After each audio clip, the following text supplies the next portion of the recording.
Current survivor count in Zone 046, 65,783. All survivors are advised to stockpile supplies and strive to stay alive.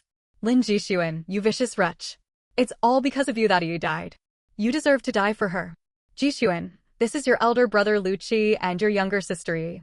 Mother hopes you can all get along. You are family. Lin Jixuan, how can you be so selfish? I'm your mother. I only asked you to give some of your supplies to Yi. Why won't you stop arguing? Brother, where are you? Lin Jixuan, I disown you as my daughter. I wish I had never given birth to you. You are completely useless. Countless scenes flashed across her mind.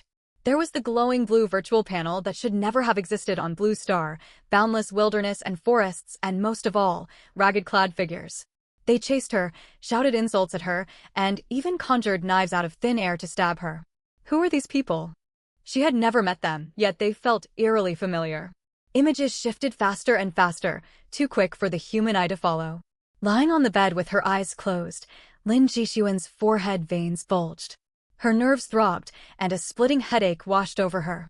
At last all the scenes merged into one blinding white light, rushing straight toward her. Cold sweat soaked through the thin quilt. Lin Jixuan jolted upright in bed, her chest heaving violently. Mom, Dad, brother, sister? July 6th. The day after tomorrow, she muttered to herself.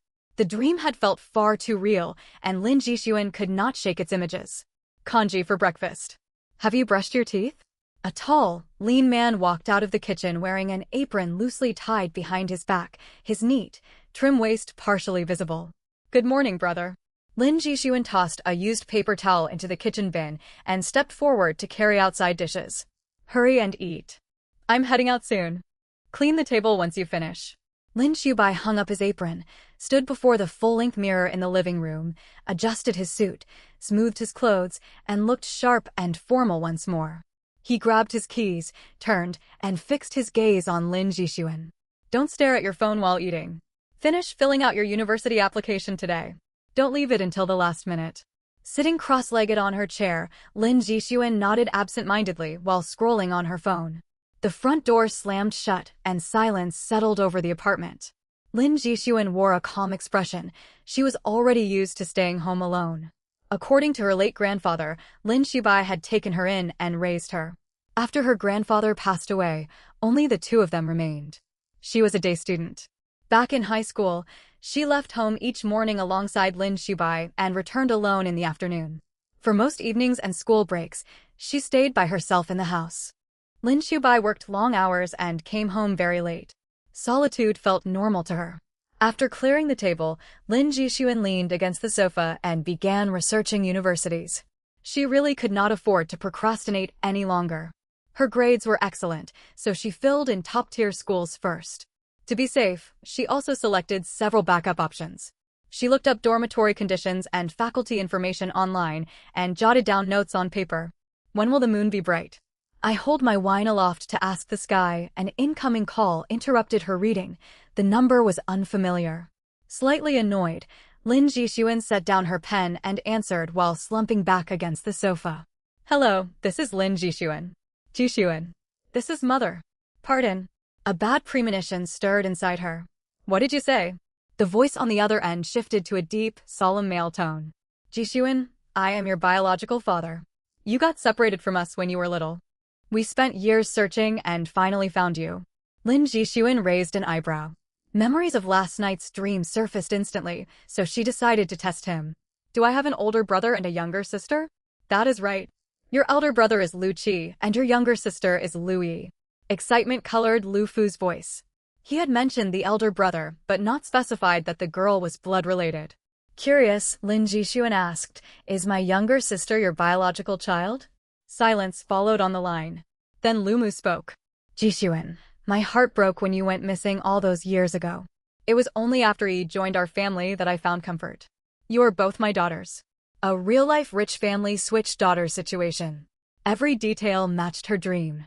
Lin Jixuan believed these truly were her birth parents, yet that was not what mattered most.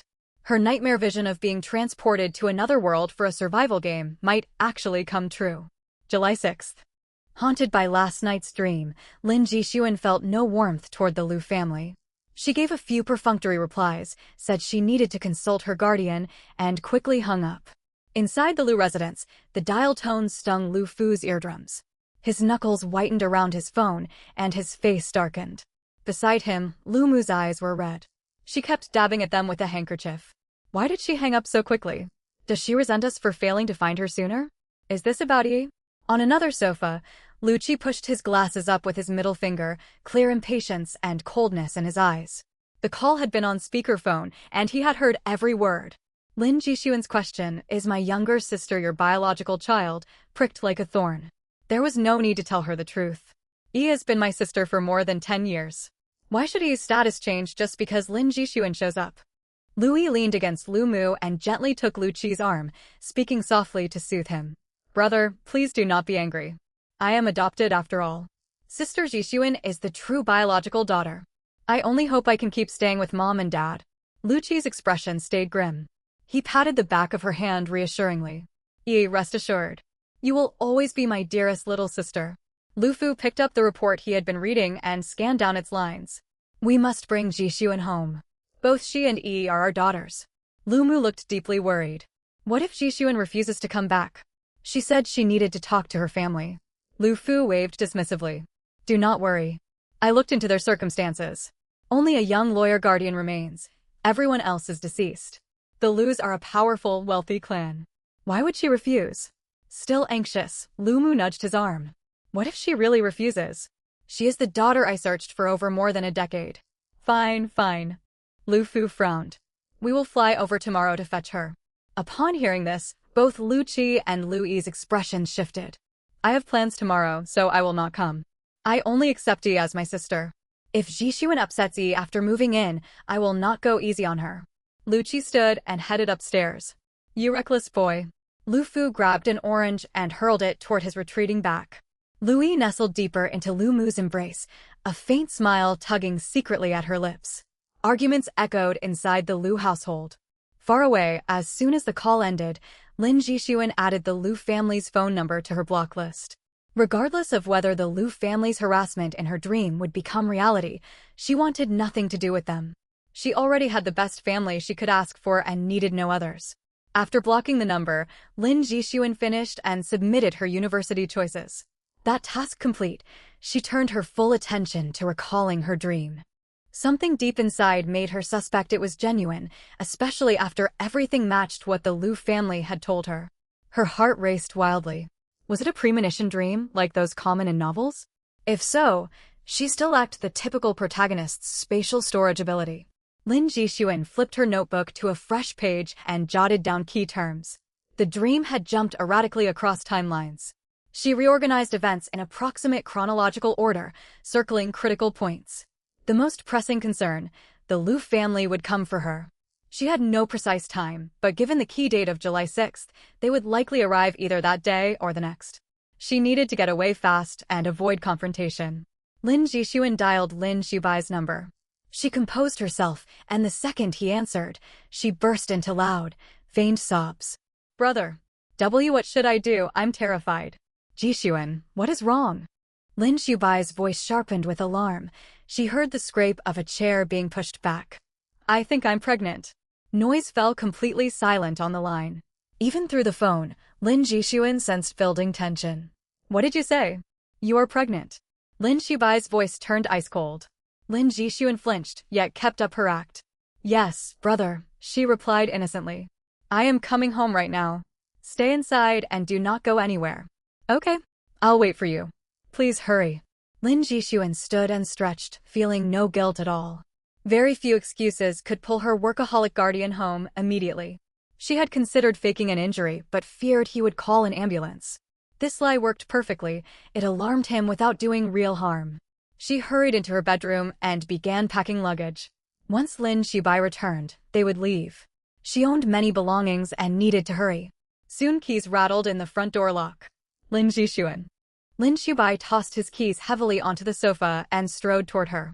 Brother, calm down. I lied. I am not pregnant. Something genuinely serious has happened. Lin Jixuan hurried over, locked the front door, inserted the key, and peered through the peephole to confirm no one stood outside. You had better have a very good reason. Otherwise you will go without your next meal. Lin Xiaobai sank onto the sofa, cheeks flushed, breathing hard.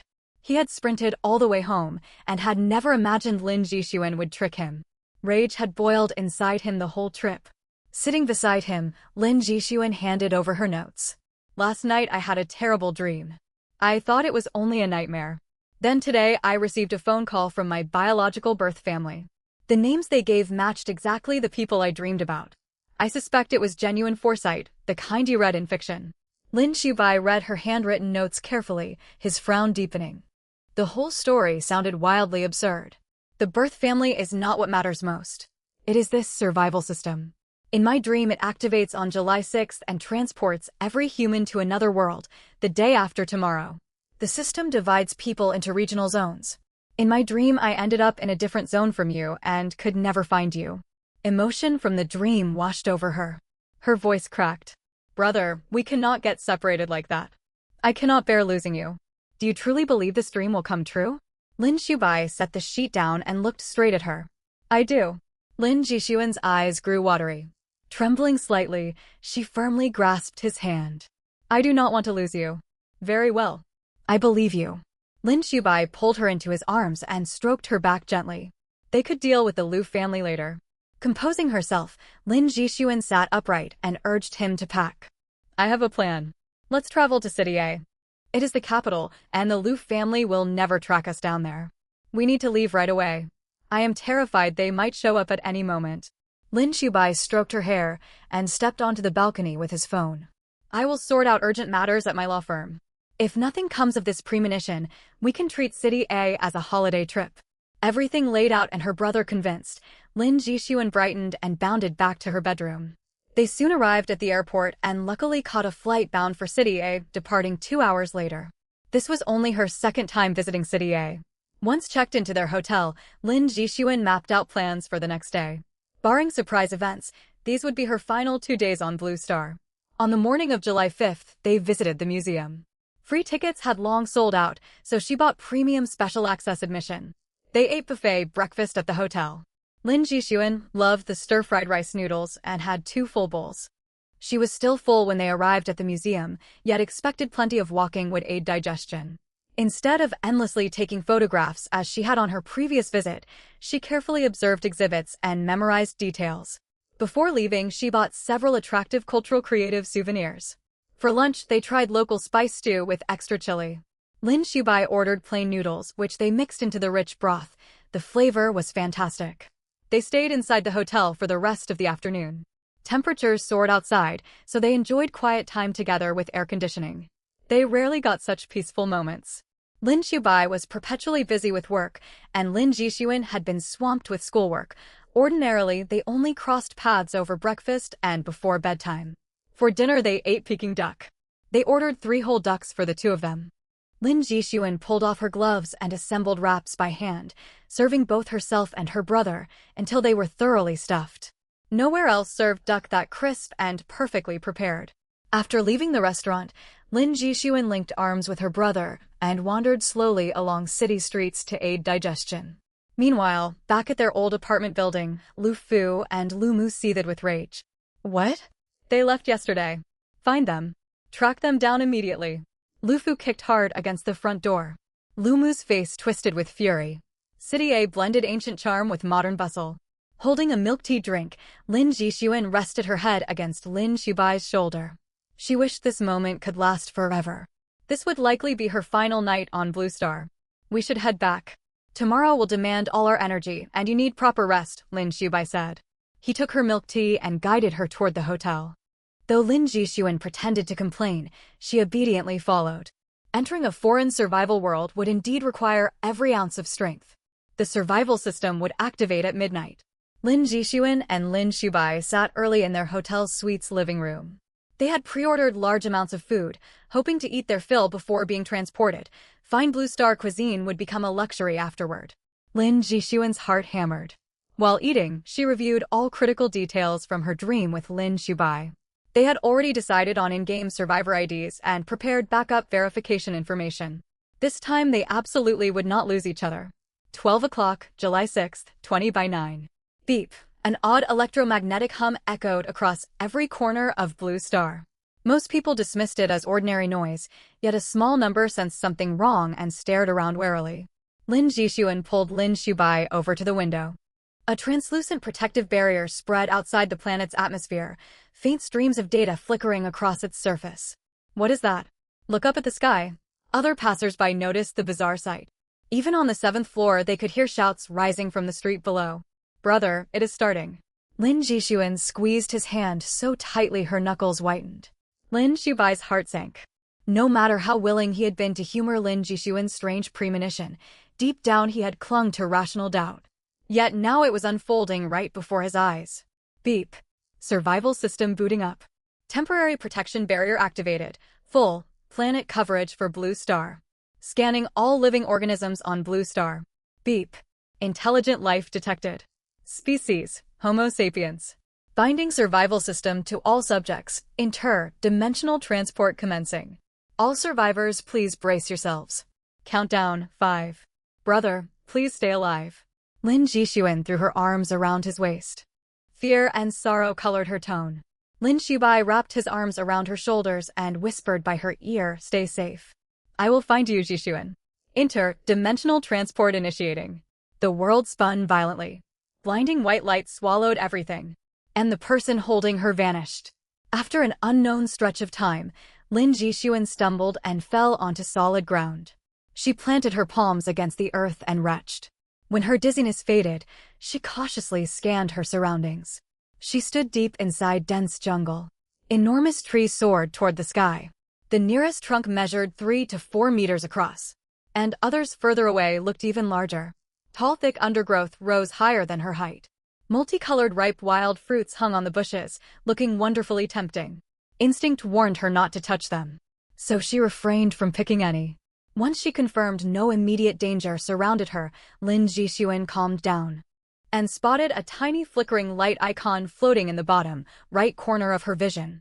Concentrating her thoughts, a glowing blue virtual panel unfolded right before her eyes, exactly as she had seen in her dream. Rows of neat Chinese characters appeared across the screen while a calm mechanical voice echoed. All survivors from Blue Planet have been deployed. Survival world loaded successfully.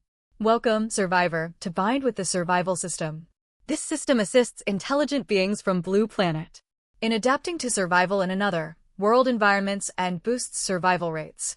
Current location, Zone 001, Green, Barrier Forest. Please enter your survivor ID. Lin Jixuan did not hesitate and spoke the name she had long thought of. Sinan. There were homophones, so Lin Jixuan manually adjusted the text. Current survivor population in Zone 001, 100,000. All survivors are advised to stockpile supplies diligently and fight to stay alive. Newbie phase protective shield activated. Please place your shelter as soon as possible.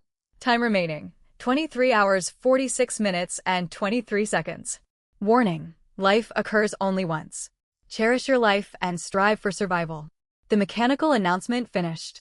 The text flickered twice, then faded away. 3 panels appeared on the light screen: personal status, chat lobby, and trade. Lin Jixuan tapped personal status first. Survivor, Sonin shelter level, none. Place your shelter promptly. HP 500 Constitution, 5 note, human maximum baseline on Blue Planet equals 10 strength, 2 agility, 4 perception, 10 mana, 8 charisma, 6 luck, 7. Awakened talent, premonition. You are favored by fate. Fortune smiles upon you. Skill 1. Danger sense passive. You receive advance warnings before peril draws near. Lin Jixuan suspected HP scaled with Constitution, 1 point of Constitution equaling 100 HP. Her Constitution stat was rather low. Strength and agility were also below average, which she could accept. She had never done deliberate physical training. Her baseline stats owed largely to high school physical education assessments. Her perception hit the human maximum limit, genuinely surprising her. Mana, charisma, and luck sat solidly above average, perfectly reasonable values. Mana actually existed. Could she learn magic later? Excitement welled inside her. Who had never dreamed about receiving a magical invitation? Her talent status read awakened. Premonition. Why emphasize already awakened? Had the talent activated without system intervention? Those recurring vivid premonitory dreams must have triggered it. Could talents awaken even before the survival system arrived? She wondered briefly but chose not to dwell. Then opened the chat lobby. At the top of the lobby hung her zone information and current survivor headcount. A friend, add function sat on the left. Countless messages scrolled rapidly on the right, hand pane. Lin Jixuan searched for her brother's ID, Su Bai, and sent a friend request which was instantly accepted. She tentatively sent a message. Sunin, brother? Su Bai, Lin Jixuan, Sun. It's me. Relief washed over Lin Jixuan. Their reunion had gone smoothly with no mishaps. Su Bai, I have already set up my shelter. System notifications state every survivor and shelter enjoys 24 hours of unrestricted shield protection. Su Bai, today remains safe. Locate a well-balanced spot for your shelter. Balance resource access and defensive safety. Sunin, got it. Su Bai, I'm relieved you're alright. Go find your spot quickly. Stay safe. We can talk more later. Su Bai, reach out immediately if you run short of supplies. You are my only remaining family. Sunin, I promise I will look after myself. You stockpile resources too. My premonitions warned of coming natural catastrophes. Food supplies will grow scarce. Su Bai, I have noted your warning. Off you go, we will chat tonight. Sunin, bye. Heading out now. Finishing her brief exchange with Lin Shubai, Lin Jixuan skimmed local, zone chat logs. Everyone in zone 001 occupied green, barrier forest. Critical information might surface within these threads. She held the screen and read carefully, hunting for unknown clues. New posts kept flooding in, quickly racking up 999 plus unread notifications. Current location, Zone 001, green, barrier forest survivors remaining, 100,000 cloud, wisp, rolls. Where on Earth are we? Are we no longer on Blue Planet? Dragon, soars, sky, high. Has anyone placed their shelter yet? What counts as good placement? Tiny bit, oh my god. Where am I? Mom, it's Li Xia Ning. Croak, why is there no inventory bag? How am I supposed to carry items? Sweet, honey, can we form parties? Anyone want to team up? Begin of summer, I'm starving. Skipped breakfast and lunch. Could somebody spare some food, please? Random, passer, by, experienced players, please give newbies opening, game tips. I know absolutely nothing. Survival system, go to hell, kidnapping. I want to go home study, every day, miracle. I was paralyzed, now I can walk normally. Thank you survival system. Lin Jixuan scrolled for several minutes. All posts reflected widespread panic and shock, none delivered actionable intelligence. She exited the lobby and tapped the trade button.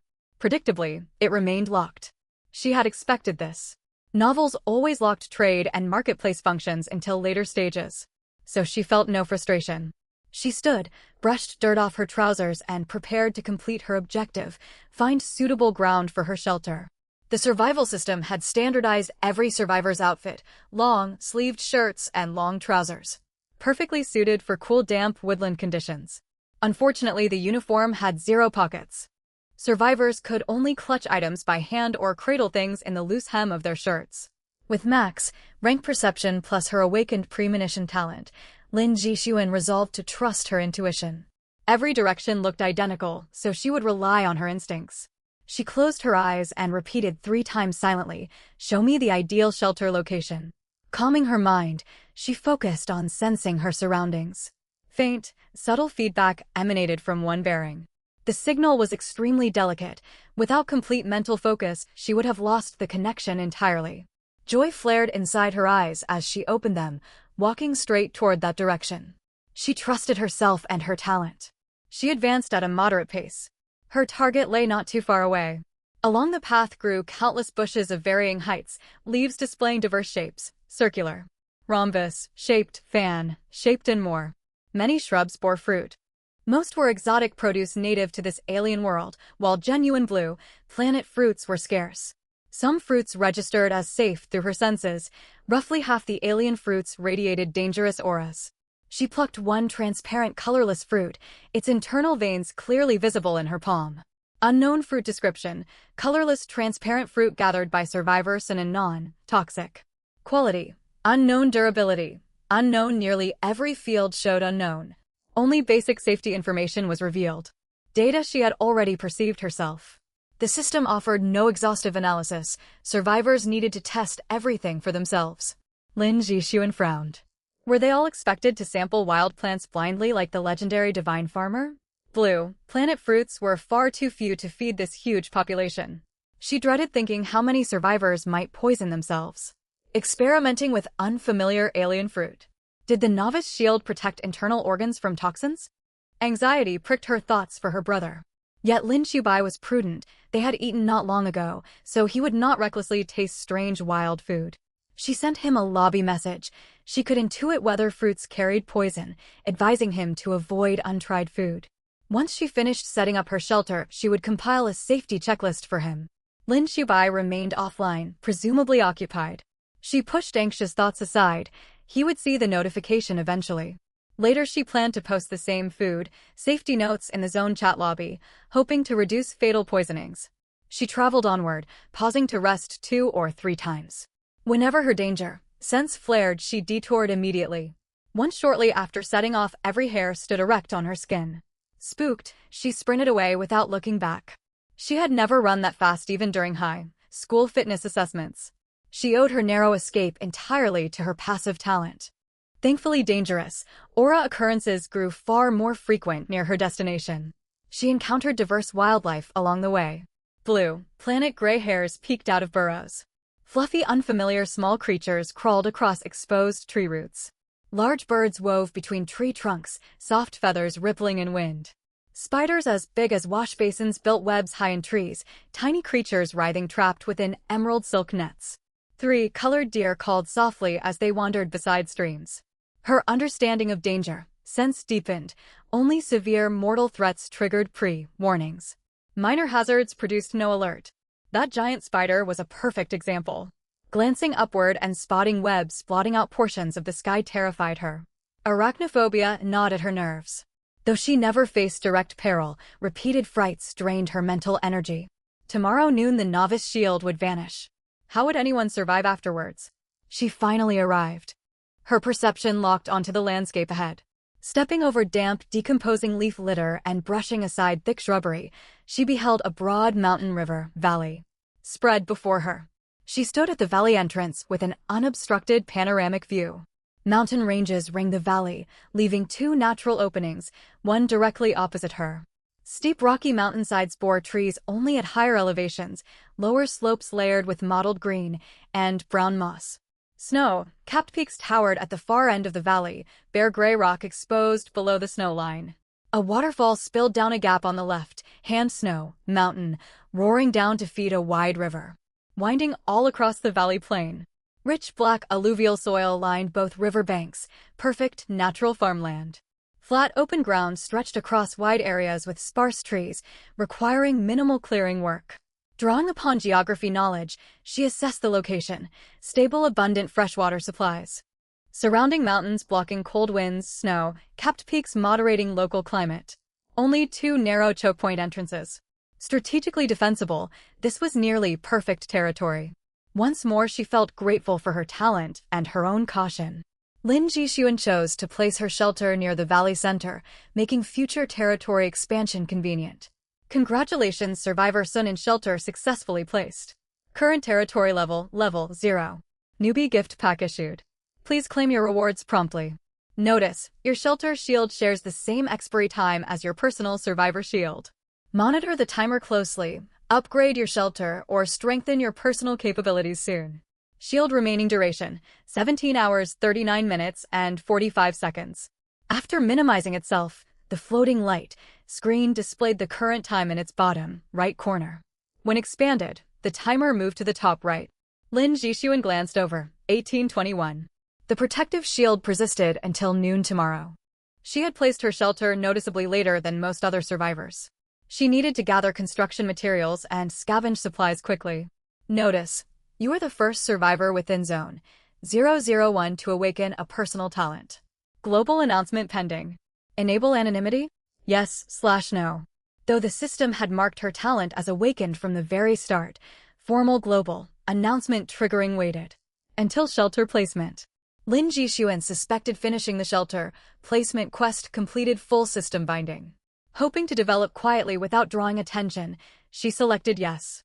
Global announcement. Congratulations to anonymous survivor from Zone 001 for being first to awaken a personal talent. Reward. Bronze chest ×1.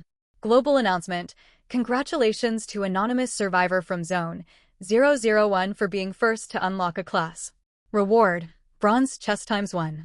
Global announcement. Congratulations to anonymous survivor from Zone 158 for first ever Tier 1 beast kill. Reward. Bronze chest ×1. Zone wide announcement. Congratulations to anonymous survivor from Zone 001. First in Zone personal talent awakening. Reward. Iron chest ×1. Zone wide announcement. Congratulations to anonymous survivor from Zone 001. First in Zone class unlock. Reward. Iron chest ×1. Identical zone. Wide alerts repeated 3 times. Besides her 2 achievement notifications, only the beast kill announcement appeared. Global and zone wide achievements proved extremely difficult to earn. Pure luck granted her rewards. Hard work still lay ahead. Instead of opening chests right away, she inspected her brand new system. Granted shelter, a shabby thatched hut. Thin walls letting light leak through. Gaps across its leaky roof. Floor, space measured roughly 10 square meters. A crafting workbench sat inside. Tapping its surface brought up a touch, responsive interface with 3 buttons. Shelter level. Blueprint construction, blueprint drafting. Shelter, Sunan's thatched hut level. Level, 0 physical defense. 10 durability, 100/100. Upgrade requirements. Lumber ×20, stone ×10, Tier 1 shelter blueprint optional blueprint construction consumed blueprints plus matching raw materials. Blueprint drafting required special drafting paper and drafting tools, both currently unavailable. Nothing else furnished the hut. She sat cross-legged on bare earth to rest, sent Lin Xibai a safety update, then prepared to open reward chests. She hoped for practical gear. Right now she owned virtually nothing. Chests resided inside her system mailbox. She tapped claim all. Congratulations, Survivor Sunan. You have obtained wooden chest ×1, iron chest ×1, bronze chest ×1. Open now? Yes/no. Lin Jixuan selected open all. Chests opened successfully. Loot obtained. Survivor outfit set ×1, survivor tool set ×1. Emergency ration pack ×1 1-liter insulated flask ×1 wooden bed blueprint ×1 500 ml mineral water ×2. Iron frying pan ×1 starlight necklace ×1 primary spellbook wind blade ×1. The survivor outfit set contained undergarments plus duplicates of her current long sleeve top. Trousers, socks and footwear, most importantly a functional backpack. Survivor backpack description, maximum safe carry, weight 4 kilograms within volume limits. Handle with care. Quality, common durability, 10/10.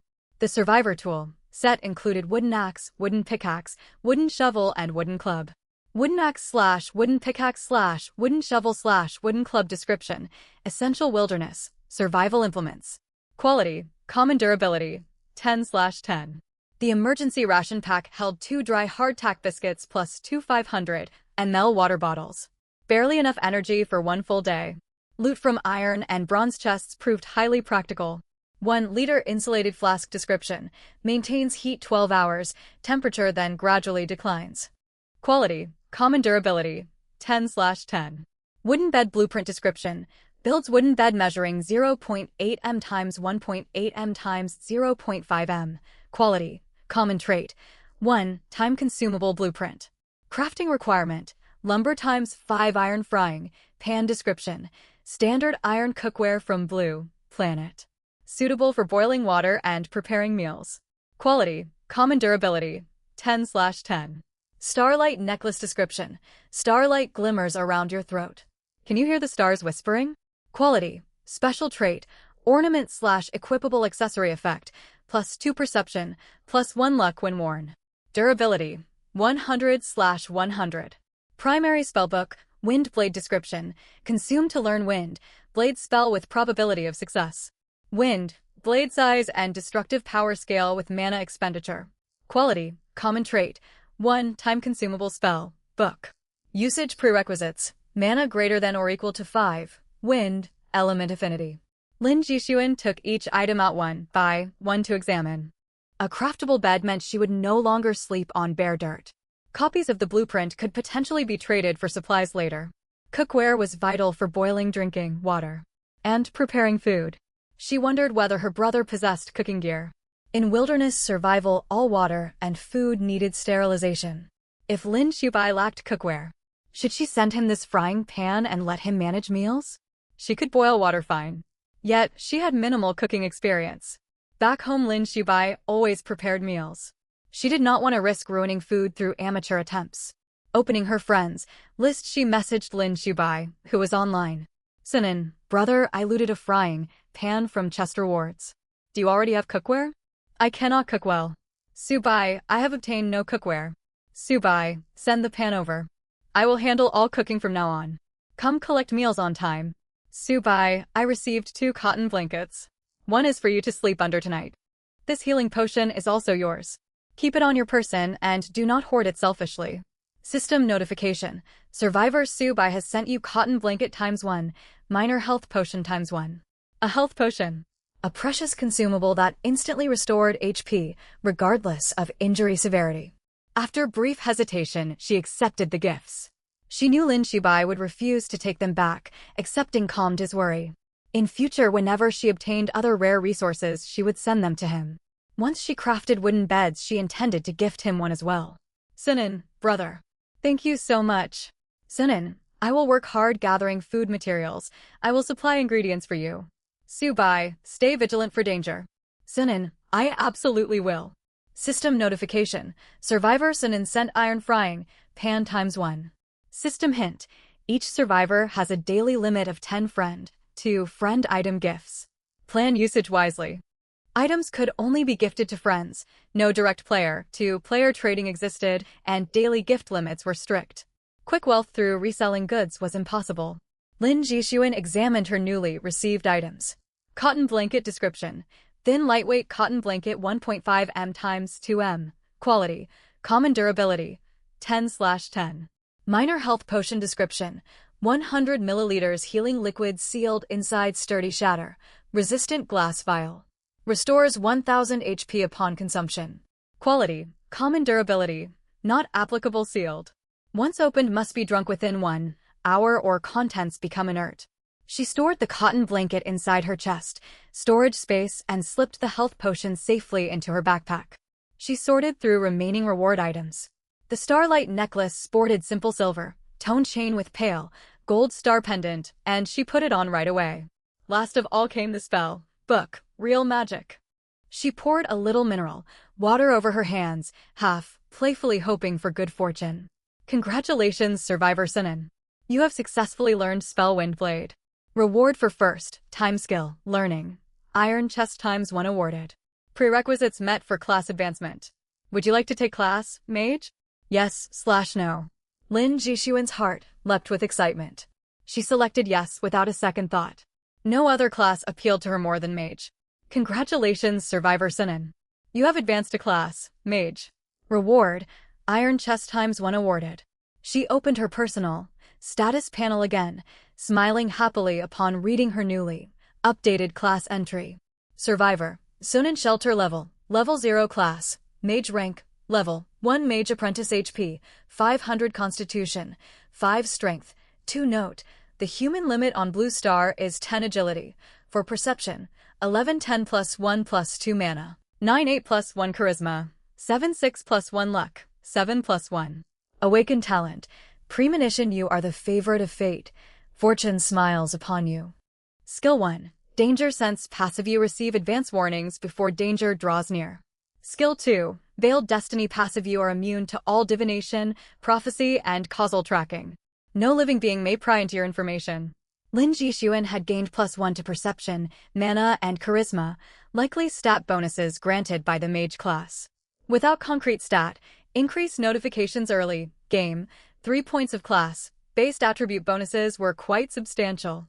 She wondered what class bonuses other survivors had received.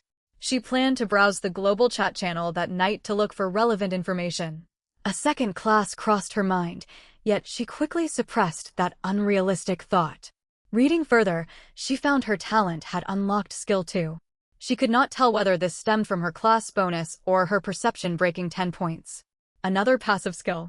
Lin Jixuan felt a flicker of disappointment. Veiled Destiny was enormously powerful, yet far more useful in the late stages of survival. It offered little practical help right now. Still, an extra skill was always welcome. Wind Blade art did not appear on her status panel, indicating only talent. Derived skills were displayed here. After reviewing her status sheet, Lin Jixuan sorted through her supplies.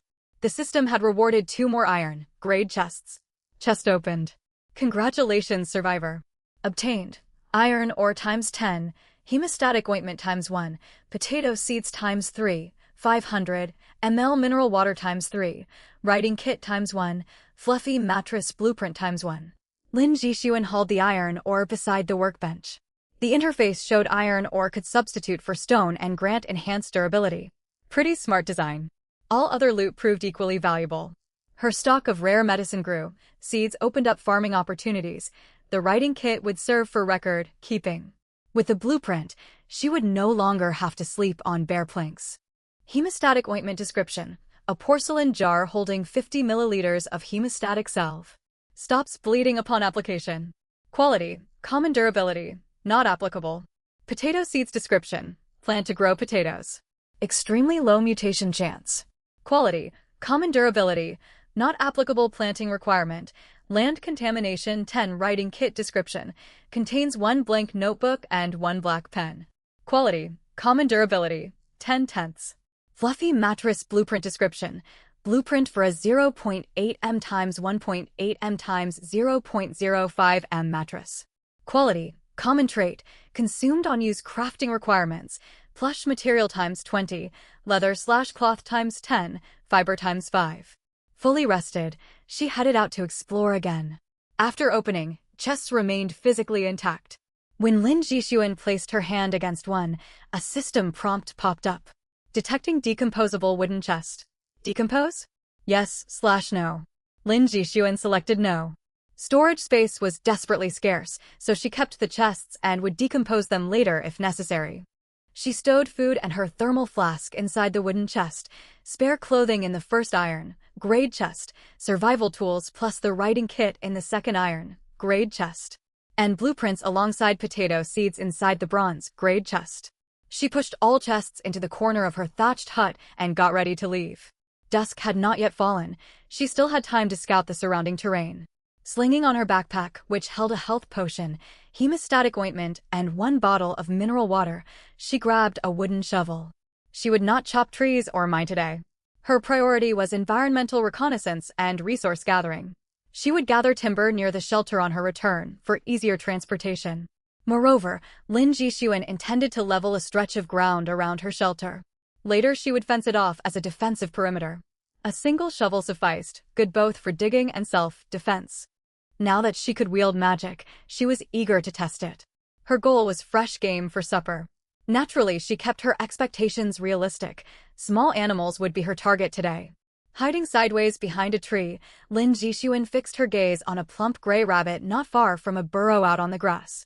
This was the ordinary gray rabbit of Blue Star meat, rich and tasty. Its dense fur could be tanned and stored for winter warmth. She crept forward with utmost care. Casting magic for the very first time felt awkward. Learning from a spellbook was nothing like chanting incantations or pressing a button. Instead, it presented a complex magical circuit in her mind, clear yet nebulous. Perceive it, memorize it, and you learn the spell. It offered great freedom yet carried substantial difficulty. Cool, crisp energy swirled around her, wind elements she had sensed. She guided them to flow and align following the circuit for wind blade art. Once the circuit closed, a palm-sized wind blade hovered in mid-air. Lin Jixuan opened her eyes, judged range and angle, and sent the wind blade hurtling toward her quarry. Fast and precise, the blade struck the rabbit's neck. The large gray rabbit collapsed instantly. Several smaller rabbits darted straight down into their burrow. Congratulations, Survivor Sinan, for slaying your first wild animal. Reward: wooden chest ×1. She checked her mana. Only 1 point had been consumed. The spell was reasonably economical. She picked up the rabbit. Its head had been severed cleanly from its body.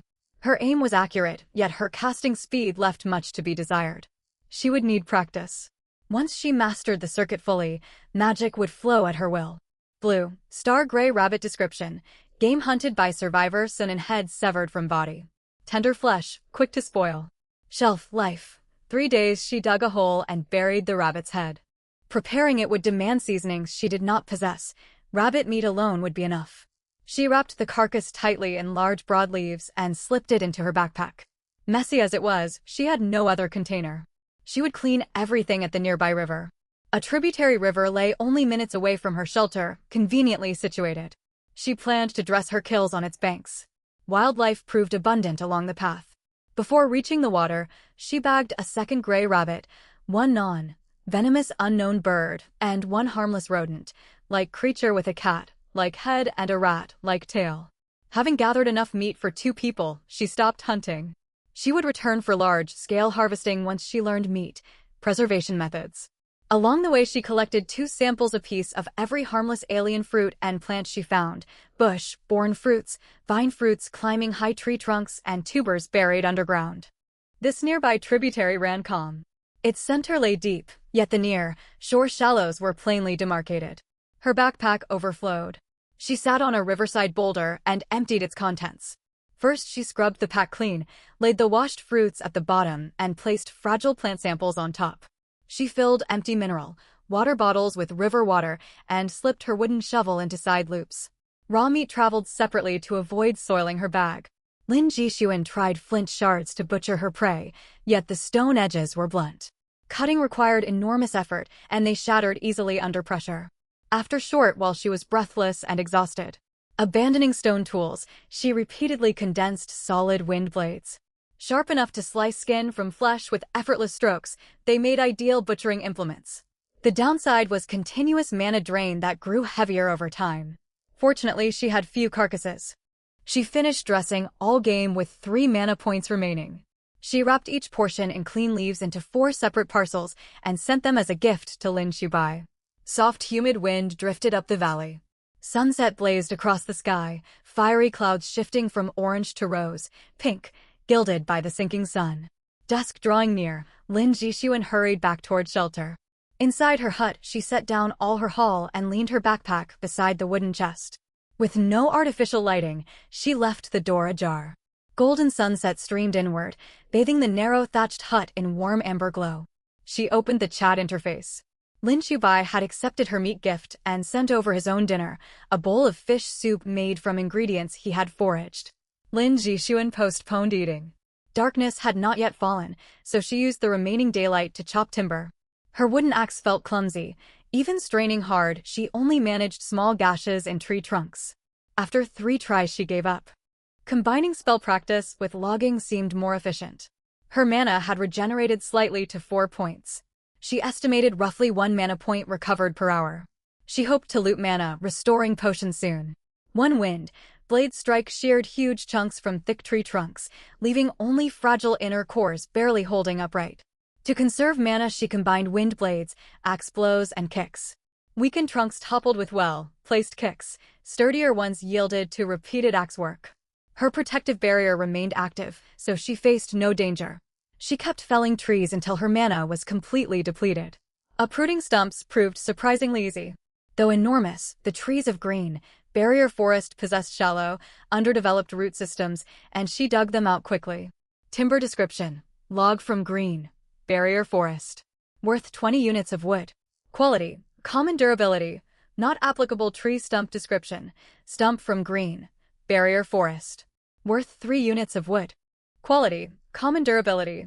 Not applicable. For full trees plus their stumps yielded a total of 107 wood units. 20 plus 25 plus 20 plus 30 plus 3 by 4. Enough resources for shelter upgrading and wooden beds. The trunks were far too heavy to move manually. The system offered a decomposition service, but charged a 50% resource fee. Plain extortion. The forest stood very close to home. Lin Jixuan hated wasting resources, yet no amount of pulling or pushing shifted the massive logs. Only someone with immense strength could drag them. After confirming Lin Shubai's still possessed gift, Delivery uses. She sent the 4 trees and their stumps to him, intending to claim them back once she returned beside her hut. This transport trick required absolute trust in one's partner. Most survivors had no choice but to accept the system's predatory decomposition tax. Lin Xiaobai also sent over fire starters and roasted rabbit meat. Night had fully descended. Lin Jixuan lit a campfire on the hut's earthen floor for illumination. Since the floor was bare earth, fire risk was negligible. Exhausted and ravenous after her first full day's labor, dizziness washed over her as she began to eat. The fish soup broth was milky, white, fish resting at the bottom, garnished with white radish chunks and shredded chili. It tasted sweet and savory with a gentle spicy kick, all fishy odors perfectly masked. The roasted rabbit glistened golden, sprinkled with crushed chili. Each bite was crisp. Without even salt available, Lin Xiaobai had worked culinary wonders. After supper, she stacked wooden bowls, plates, and chopsticks in a corner to wash by the river the next morning. Simple hand-carved tableware, clearly hand-crafted by Lin Xiaobai. She rinsed her hands hastily and wiped her mouth with clean foraged leaves. With sufficient wood and stone stockpiled, it was time to upgrade her shelter. The workbench detected nearby materials, and she confirmed the upgrade. Thick white mist enveloped the thatched hut. Hammering sounds echoed from within. Less than a minute later, the process finished. Congratulations, Survivor Sun and Shelter upgrade complete. Reward: wooden chest ×1.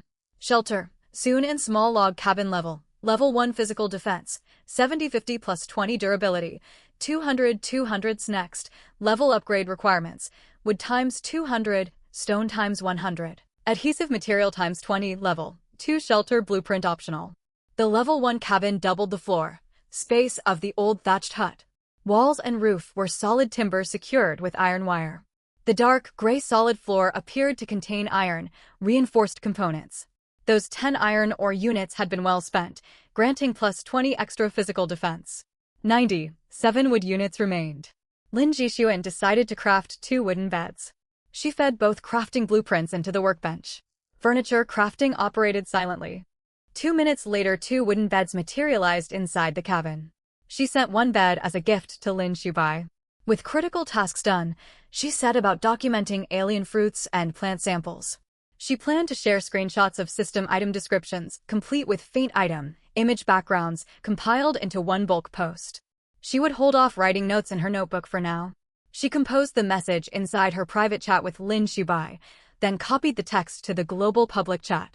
She appended a short sales notice. Current zone: Zone 001, green. Barrier forest, total survivors remaining, 100,000. Little star: has anyone upgraded their shelter? I spent 2 hours felling 1 tree and the system took half my wood through decomposition. So tiring. Hardship is pleasure. Fire starters for sale. 1 unit of any resource. DM me. No diligence, no gain. No stone near my spawn point. Trading stone for wood? Sinan, my talent lets me tell whether unfamiliar fruits and plants are toxic. Below are system screenshots, which I hope help everyone.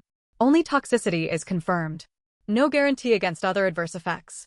All interpretations rest with the system. Unknown plant description: plant gathered by Survivor Sun Jet, black body with pink foliage. Leaves are non-toxic. Quality: unknown. Durability: unknown. Quick advertisement: wooden beds for sale. Price: 10 units wood or stone. Payment before delivery. Attach payment to friend requests. Begging, insults, and irrelevant chatter get blocked immediately. Wooden bed description: wooden bed, 0.8 m x 1.8 m x 0.5 m. Quality: common. Durability: 100/100. No water in backpack. Thank you, boss. Crocodile. Whisper: Zone 001 talent. Awaken big shot. Are you the one from the global announcement? Dog won't bite. Hook: unlikely. I've seen several awakened talent survivors already. Snow on Chongbai Mountain. River water carries parasite eggs and impurities. Must be boiled before drinking. Head aching. Absolutely do not drink raw river water. Use bamboo vessels for boiling. Slow and resource heavy, yet bamboo is abundant. Bring to a rolling boil. No more college exams. Grateful. My talent is extreme hardiness. Totally useless garbage. Newbie white, at least you have a talent. I have no clue how to awaken one. Everyone triggers it differently. Strength of Titan. Fire starters for sale. 1 unit of any resource. DM me. Campus. Foodie. A monster is camped right outside my shelter. The barrier holds it back for now but expires tomorrow. What do I do? Help. Fireworks. In Twilight, it cannot harm you right now. Attack it while you still have barrier protection or you are doomed once it fades. Moon, light, beasts, and monsters are everywhere. Once barriers expire, I will only dare move close to my own shelter. Cultivator. Xiao. Do not draw monsters toward shelters. They may lie in wait. Nice. Weather. Logging is brutal. Any good tips? Hot. Pot. Forever. Thank you, boss. Copy. Pasting this for more people to see. Mistake. Magnet. I'm dying of thirst. 0 water nearby. Can anyone spare some? Hard. Worker. Many thanks. I can finally eat properly. Study. Every day. Ugh. That yellow star-shaped fruit tastes horrid, bitter, and astringent. Alarm. Clock. Saved me. Thank you, boss. Copy. Pasting this for more people to see. Wholesale. Wang. Fire starters for sale. 1 unit of any resource. DM me. Most channel messages were trivial banter, yet Lin Jixuan picked up several vital pieces of intelligence. Multiple survivors had awakened talents, so hers blended in without drawing undue attention. Beasts and monsters would lie in ambush near shelters. Future fights needed clean kills without drawing foes home. Many players sold fire starters. Low barriers to entry flooded the market and kept prices depressed. After unwinding by browsing chat, she opened her friend request list. Every application allowed an attached note. She filtered incoming requests. As warned beforehand, numerous applicants sent pity, pleading spam, which she blocked without hesitation. Others asked questions instead of sending payment. She blocked them too. Only 6 gift deliveries remained available, and she had no shortage of potential customers. Leaning against her workbench, she processed friend applications, accepted payments, crafted beds, and dispatched finished goods. A wooden bed costing 10 units of wood or stone counted as expensive for day 1 of survival. Most survivors prioritized shelter upgrades. Only those with surplus resources would buy comfort furniture. Between sales, she opened her 2 remaining wooden chest rewards. Chest opened. Congratulations, survivor. Obtained. Cotton cloth ×1, plastic basin ×1, flint ×1, 500 ml mineral water ×3, ration biscuit ×2, underwear set ×1. A fine haul of practical necessities. Cotton cloth description. 1 standard, size piece of cotton cloth 2m × 2m, quality, common durability, 100/100 wooden basin description, inner dimensions 0.4m × 0.25m, 40 liter capacity. Quality, common durability, 100/100. Flint description, aids fire, starting. Quality, common durability, 100/100. She saved cotton cloth to craft her mattress later. The wooden basin served bulk water storage. Flint was essential for survival. Bottled water and ration biscuits went into emergency reserves, and the new underwear gave her a spare change of clothes. Loot from system chests was consistently practical, yet chest rewards were sparse. No natural chests spawned in the wild, all came exclusively from system rewards. Whether Zone 001 housed many powerhouses or dedicated grinders, all 6 wooden beds sold quickly, earning her 40 wood and 20 stone units. Her current base stockpile stood at 107 wood and 20 stone. To keep her cabin uncluttered, she moved excess materials outside and stacked them beside her recently felled logs. The clock showed just past 11 p.m. Her mana had regenerated 3 points. Holding a simple torch made from burning branches, she walked into the woods beside her cabin, selected 2 trees at random, and unleashed 2 wind blade spells. She would resume the rest of her work tomorrow. She simply did not want to waste her magic power. She had to rest, for she needed to get up early the next morning. Holding a wind blade in her hand, Lin Jixuan sliced off a small section from the cotton blanket. Half became a cleaning rag, the other half a towel. She quickly cleaned herself with river water she had collected earlier and changed into fresh clothes. She also wiped down the wooden bed with the damp rag. Dirty clothes were tossed onto the floor, while the rag and towel were draped over the lid of the treasure chest. Lin Jixuan made a mental note that she would build several racks for drying clothes the following day. She lacked materials for a proper mattress, but she had just obtained cotton cloth. She spread it out to serve as a bedsheet. Even so, it still felt as though she was sleeping on bare wood. Still, compared to most other survivors, Lin Jixuan counted herself fortunate. The majority of survivors slept directly on the dirt floors of thatched huts, covering themselves only with spare garments, shivering against cold wind that seeped through gaps in the walls. Exhausted from all the physical exertion on her first day, Lin Jixuan quickly fell into a deep sleep. Partly due to the constant sense of danger in this unfamiliar world, and partly thanks to her biological clock formed back in high school, Lin Jixuan opened her eyes at 6 o'clock the next morning. She had not slept enough and still felt heavy, eyed with fatigue, yet she could not afford to lie in bed. The early phase of survival was incredibly valuable. This was the critical window to boost her odds of survival and pull ahead of other survivors. What was more, the protective shield would only remain active for a few more hours. Global announcement. Congratulations to Survivor Anonymous from Region 1035 for slaying a level 2 magical beast for the first time. Reward. Bronze treasure chest ×1. Regional announcement. Congratulations to Survivor Anonymous from Zone 001 for slaying a level 1 magical beast for the first time. Reward. Iron treasure chest ×1.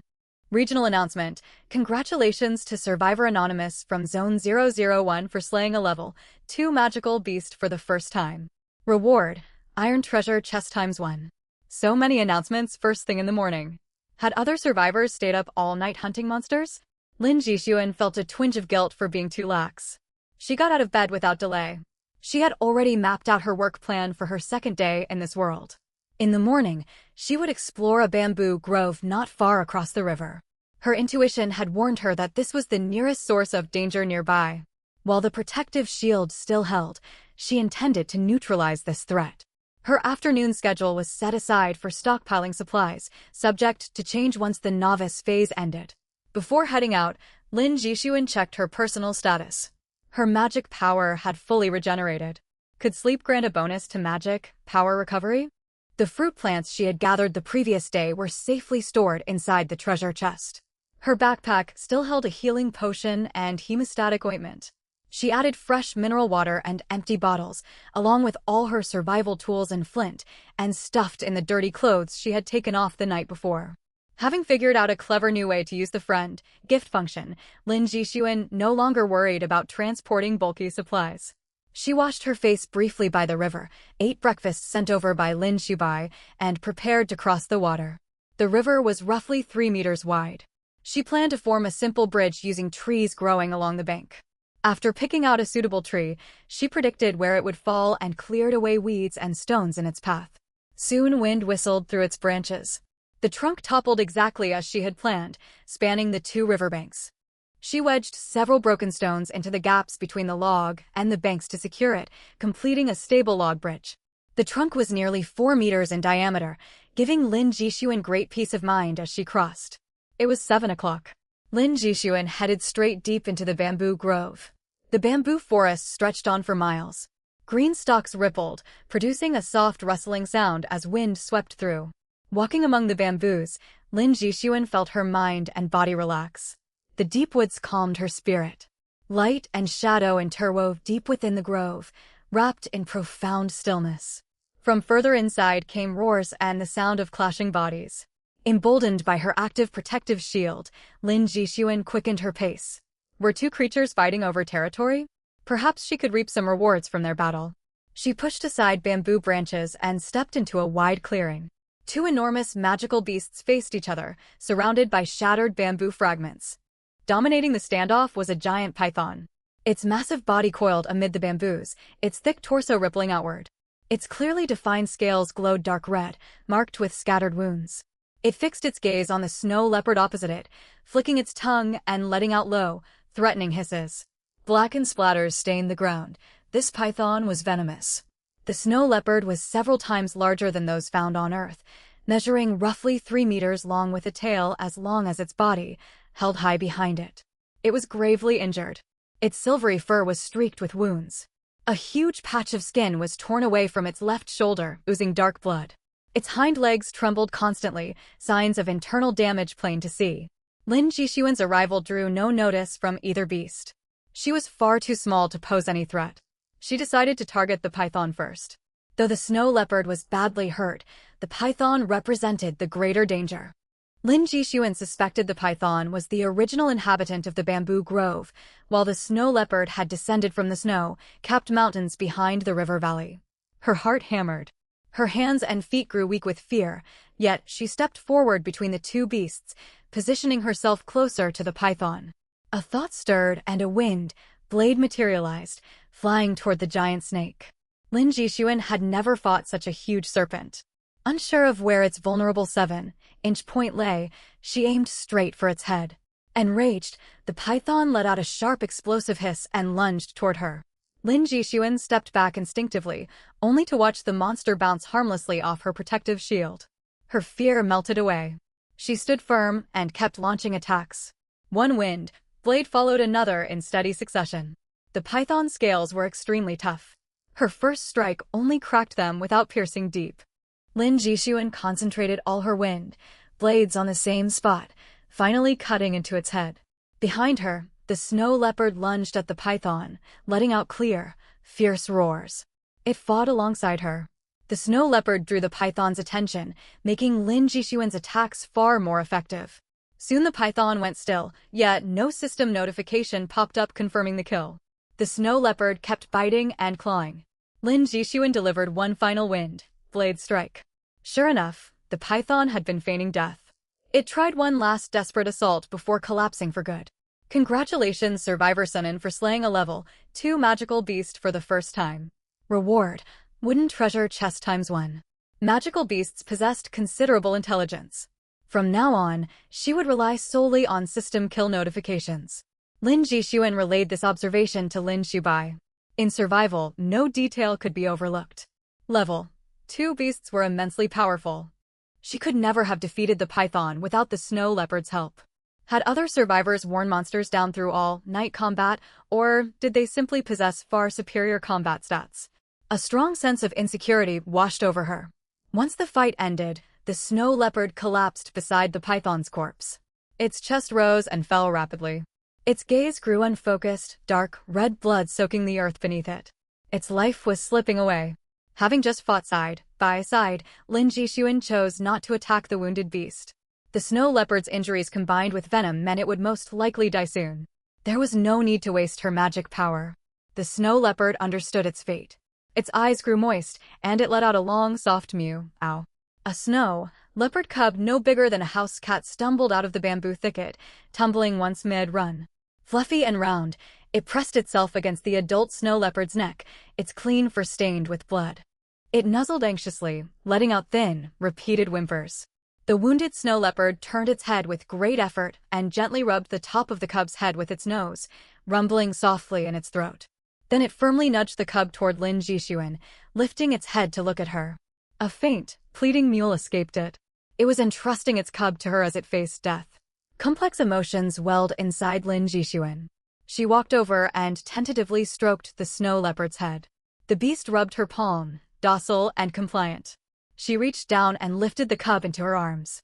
It squirmed a little, but did not struggle violently. It kept staring at its injured mother, tears welling in its round eyes, dampening its furry cheeks.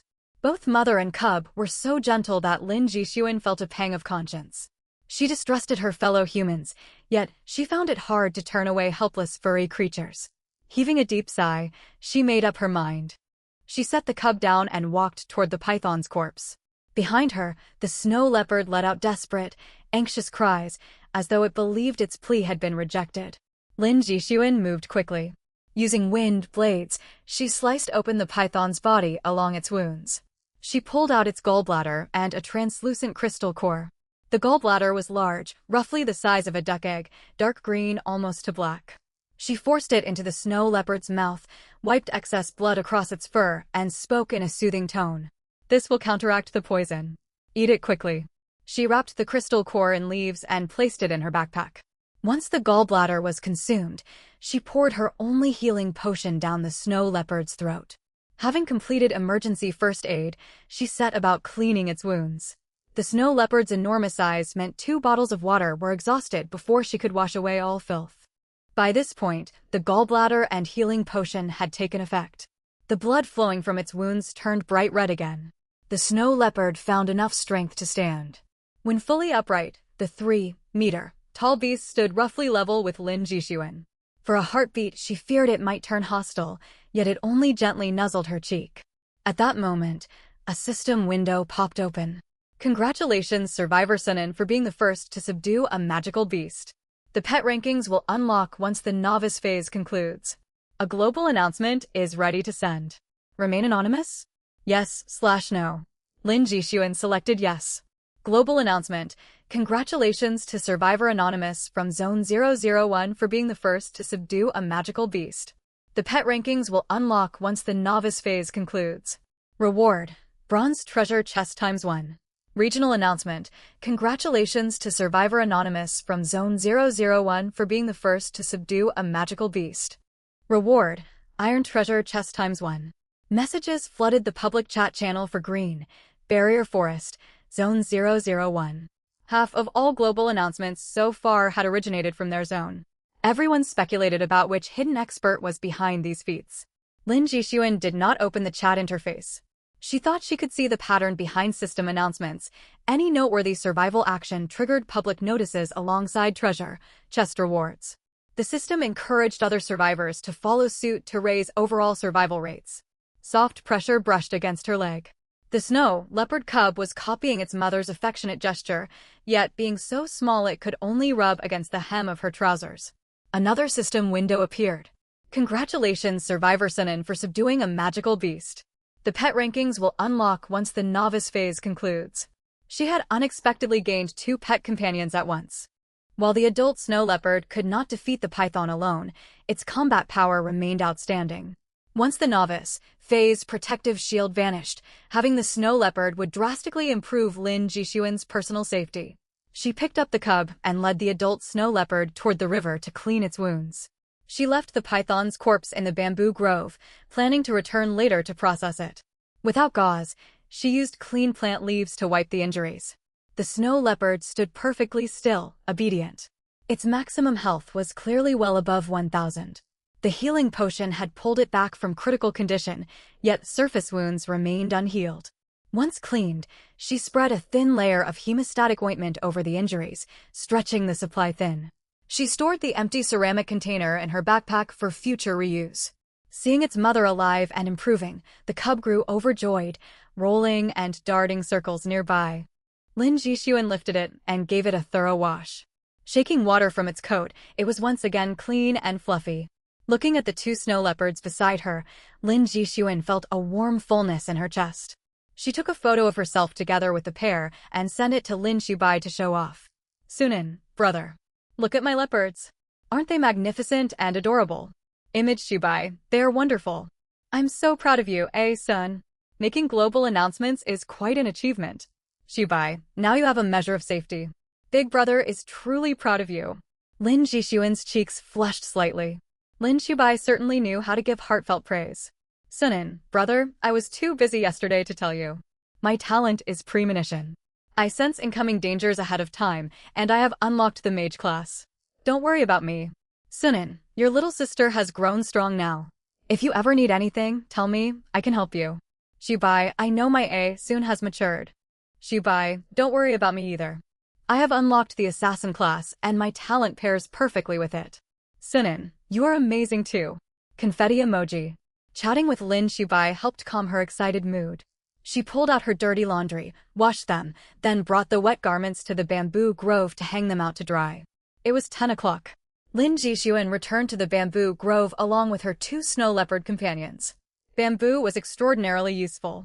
Shoots were edible. Bamboo stems served as excellent raw material for crafts. Many parts also possessed medicinal value. Having spent her childhood in the countryside with her brother and grandfather, Lin Jixuan was familiar with all of this. She planned to gather bamboo stalks, bamboo shoots, bamboo leaves, and other medicinally useful plant parts. The snow leopard's sharp claws toppled stalks with one light swipe. She did not collect excessive bamboo stems. Storage space inside her small wooden hut was limited, and she could always come back to harvest more whenever she needed them. The bamboo grove teemed with resources. Besides bamboo shoots and familiar wild mushrooms native to Earth, many alien fungi grew across the forest floor. The adult snow leopard was highly intelligent. Once Lin Jixuan pointed out which shoots and fungi to collect, both mother and cub learned what to look for. The round-bodied cub wiggled its hindquarters as it dug, utterly charming. Lin Jixuan could not resist picking it up for a moment before setting it back down to continue working. The mother snow leopard paid her no mind, completely unruffled. While the two snow leopards dug up bamboo shoots and wild mushrooms, Lin Jixuan collected medicinal plant materials. Fresh bamboo leaves could be brewed into cooling tea, promoting fluid production and easing internal heat.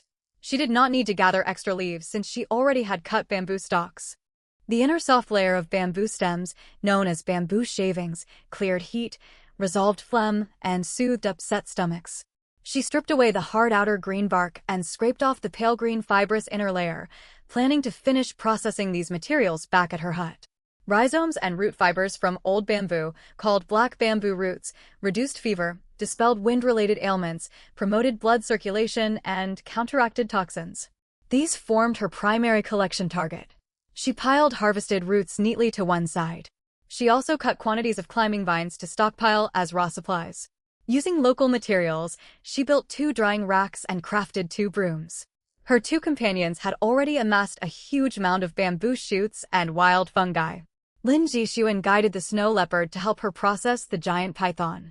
They peeled off its hide and cut its meat and bones into chunks. She set aside enough meat for the snow leopard's lunch, bundled all remaining goods together, and sent everything to Lin Xibai via the gift function. She added a note telling him to keep whatever he found useful. She already held ample reserves. Lin Xibai had already sent over her own lunch, a bowl of meat broth and a roasted chicken. Time was running short. The novice phase was drawing to a close. Gnawing on her chicken leg, Lin Jixuan looked forward to the changes that would arrive once novice status ended.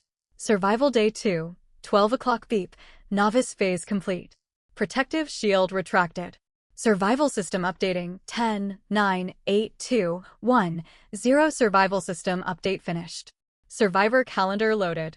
System announcements will broadcast daily at 6 o'clock. Congratulations to all survivors for completing the novice phase. The transition period has begun. Once the transition period ends, beast swarms will launch assaults. The first natural disaster, extreme heat, is also drawing near. All survivors are advised to stockpile supplies and strengthen yourselves and your territory. System bugs patched. Trade interface now open. System notice: each survivor may send items to friends for trade 10 times per day. You may trade with any single survivor at most 3 times daily. Trade limits for Survival Calendar Day 2 have refreshed. Zone 001 leaderboards updated. Combat power ranking, personal wealth ranking, territory ranking, pet ranking. Please check for details. Important reminder: anonymity is not available for these leaderboards.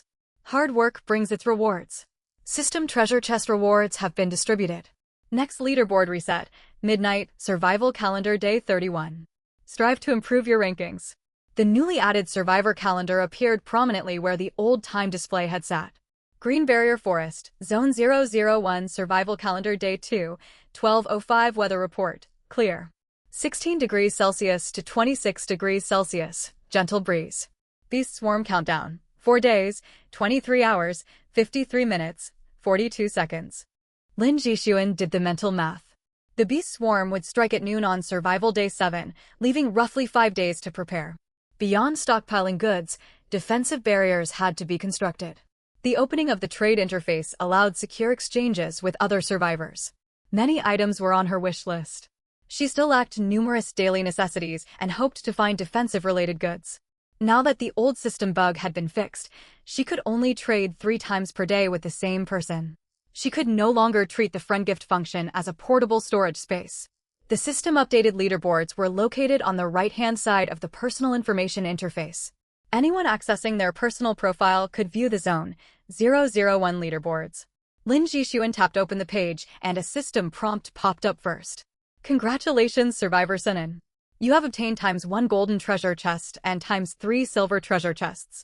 Open now? Yes/no. System notice: chests and traded items are stored by the system for 24 hours. All chests and items will drop automatically once this period expires. Lin Jixuan selected no. 24 hours was plenty of time. She would open them back home that evening.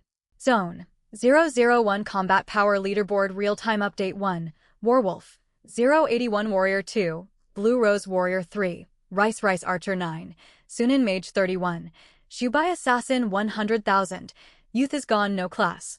Zone, 001 Personal Wealth Leaderboard Real-Time Update 1, I Am Not Euphoric 2, Never Forget Original Aspiration 3, Unlucky But Fine 7, Sunin 9, Shubai 11, Blue Rose 13, Rice. Zone, 001 Territory Leaderboard Real-Time Update Insufficient Data. No rankings available. Zone, 001 Pet Beast Leaderboard Real-Time Update 1, Snow Leopard Owner, Sunin 2, Juvenile Snow Leopard Owner, Sunin All Survivors, keep up the good work. Lin Jixuan held high placements across every leaderboard. Friend requests exploded, with constant notification tones popping nonstop. With a headache, she cleared all unread notifications and enabled reject friend requests from strangers. Peace returned. She studied the leaderboards carefully. She landed within top 10 spots on both the Combat Power and Wealth leaderboards, and only her 2 snow leopards appeared on the Pet Beast leaderboard. The system listed rankings all the way to the 100,000th position, covering every survivor alive. Now everyone knew exactly where they stood among all survivors in the zone. Quite a powerful motivational tool. The first table was named the Combat Power Leaderboard, not the Personal Leaderboard, so Pet Beast combat values must factor into the total score. Those ranked ahead of her, 1 mage plus 1 grown beast, ignoring the cub, had to be extraordinarily capable even back on Blue Star. As for the Wealth Leaderboard, she genuinely could not fathom how she reached 7th place with so few possessions. Were most survivors still struggling to find adequate food and shelter? No territory rankings were generated. It had only been 1 day since arrival. Most survivors still lived inside thatched huts, and only a tiny minority had upgraded to log cabins. But a beast tide was fast approaching. Soon everyone would prioritize improving their territory, and this leaderboard would refresh very quickly. Lin Shubai also held an impressive rank. An ordinary person only 1.5 days into this otherworld experience, sitting at 31st place. Her brother possessed enormous potential. Pet Beast statistics appeared at the very bottom of each survivor's personal information panel. Pet Beast, Snow Leopard Unnamed Species, Snow Leopard Rank, LV. 2 Strange Beast HP, 3,718/7,000 Constitution, 70 Strength, 57 Agility, 72 Innate Talent, none. Pet Beast, Juvenile Snow Leopard Unnamed Species, Snow Leopard Mutating Rank, LV. 1 Strange Beast HP, 1,300 Constitution, 13 Strength, 7 Agility, 8 Innate Talent, not yet awakened. Lin Jixuan named the adult female leopard Lingxue and the cub Xuetuan. Lingxue's hit points had only recovered halfway, yet her health value ticked upward steadily. She would make a full recovery within a few days. She had not expected Xuetuan might awaken a talent someday, and she could not guess what trigger would bring it about. There was no use rushing. She would take things 1 step at a time. New listings had begun popping up on the trade interface. Most posts offered basic resources: timber, stone rations, food, and fresh water. After scrolling for a long time, Lin Jixuan found merely 1 or 2 listings selling simple handcrafted goods, such as bamboo tubes and wooden bowls. Everybody remained badly off. She could not count on the trade plaza right now. She hoped conditions would improve before long. Right before the system update went live, Lin Shubai had sent back all the bamboo forest supplies she had given him that morning. They still retained 3 daily trade uses for today. Lin Jixuan messaged her brother to share their excitement over their leaderboard placements. Both of them were overjoyed. However, Lin Shubai had decided he would send supper together with the frying pan to Lin Jixuan for tonight. Going forward, each of them would prepare their own meals. Trade opportunities needed careful conservation. They had to keep at least 1 daily trade charge in reserve for emergencies. Lin Jixuan understood this was inevitable after the system revision. They could no longer waste trade slots just sending meals back and forth. Even so, a flicker of disappointment lingered. She really did not feel like cooking for herself. Lin Shubai promised that if 2 or more trade charges remained by dinner time, he would send her a prepared meal. Once their brief conversation ended, Lin Jixuan set out for her afternoon exploration. Her goal was the giant python's lair. For any living creature, home represented the safest possible space, almost always stocked with supplies. Guided by Lingshua's sharp sense of smell, they mapped out their route step by step. As they drew nearer the python den, Lin Jixuan felt wonderfully comfortable, magic power surging within her body. Lingxue and Xuetuan likewise grew increasingly eager, nudging her repeatedly to quicken her pace. Standing at the cave entrance, every cell in her body hummed with delight. Her odd sensations upon first entering the bamboo grove that morning had not been her imagination. Something within the python cave exerted an influence across the whole bamboo forest. The lair sat high on a mountain wall deep within the bamboo woods. Its cavern mouth gaped wide, spacious enough for the massive python's body. The cave stretched far inward, pitch black. Lin Jixuan lit torches for illumination in advance. One human and 2 beasts advanced deep inside. Presently pinpricks of fluorescent light glowed ahead, and they hastened forward. They had stumbled across a small mineral vein. Crystal shards glowing pale white dotted the rock walls, creating a view like a sky full of stars. Food scraps littered the ground, alongside 2 enormous discarded python skins. This was where the python rested. Instead of gathering loot straight away, Lin Jixuan pressed deeper. She burned with curiosity about whatever object shaped the bamboo forest's environment. Further inward, the crystals blazed brighter, and the cavern's far end shone almost as bright as daylight. Deep within the mineral vein, a thumbnail-sized fragment floated suspended in midair. Pale gold, radiating soft warmth, it shimmered alongside the wall crystals, a sight straight out of fairy tales. The fragment offered no resistance as she drew near and drifted gently down into her open palm. Unknown fragment description, appears to be a shard of some creature's eggshell. It may draw its original owner.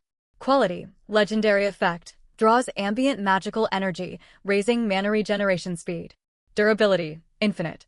At that exact moment, Sunan rocketed straight to first place on the wealth leaderboard, sparking fierce discussion across the global chat channel. Lin Jixuan turned the fragment over in her palm, studying it carefully. Its edges were smoothly rounded, etched with intricate magical runes. Staring too long made her head spin faintly. Holding the shard, she was wrapped in dense magical energy, utterly soothing. Subconsciously, she summoned a wind blade, and it formed instantly. Her mana gauge was not instantly refilled, yet she detected regeneration roughly 50% faster. This was exactly what every mage dreamed of possessing. And all this power came merely from a tiny fragment of eggshell. What might she accomplish if she found more pieces? She wondered what mythical being had laid that egg. This was her most precious possession so far, and she resolved to keep it on her person constantly to leverage its benefits. Yet the fragment carried one drawback, not a flaw of the artifact itself, but of Lin Jixuan. Its aura could not be concealed. It continuously drew surrounding magic energy, making her very easy to notice and target with greed.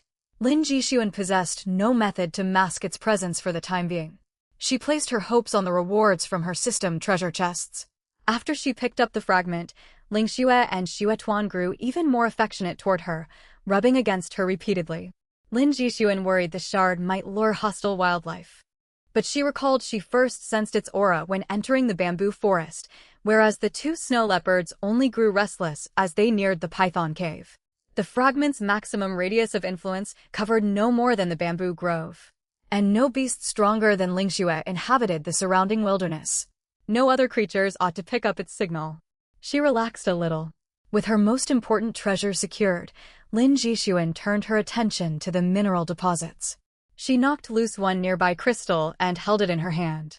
It felt like solidified magical energy. With a thought, she could absorb it directly to restore mana.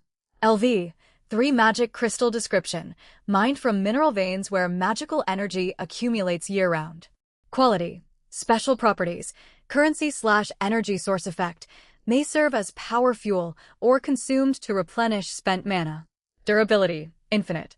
Magic crystals, standard currency and power source across Western fantasy worlds, incredibly valuable. Lin Jixuan intended to mine every crystal from this small vein before heading back to her shelter.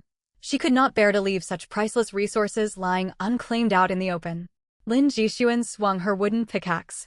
Beside her, the 2 snow leopards helped by scraping at rock with their paws.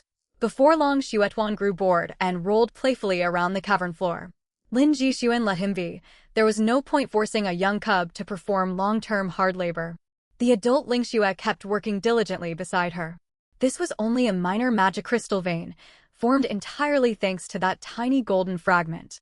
Halfway through mining, her wooden pickaxe wore out and shattered. She stepped outside the cave to chop fresh timber, then purchased several brand new pickaxes via the trade plaza. Those tools were handcrafted by other survivors and varied wildly in quality. She wore through multiple pickaxes.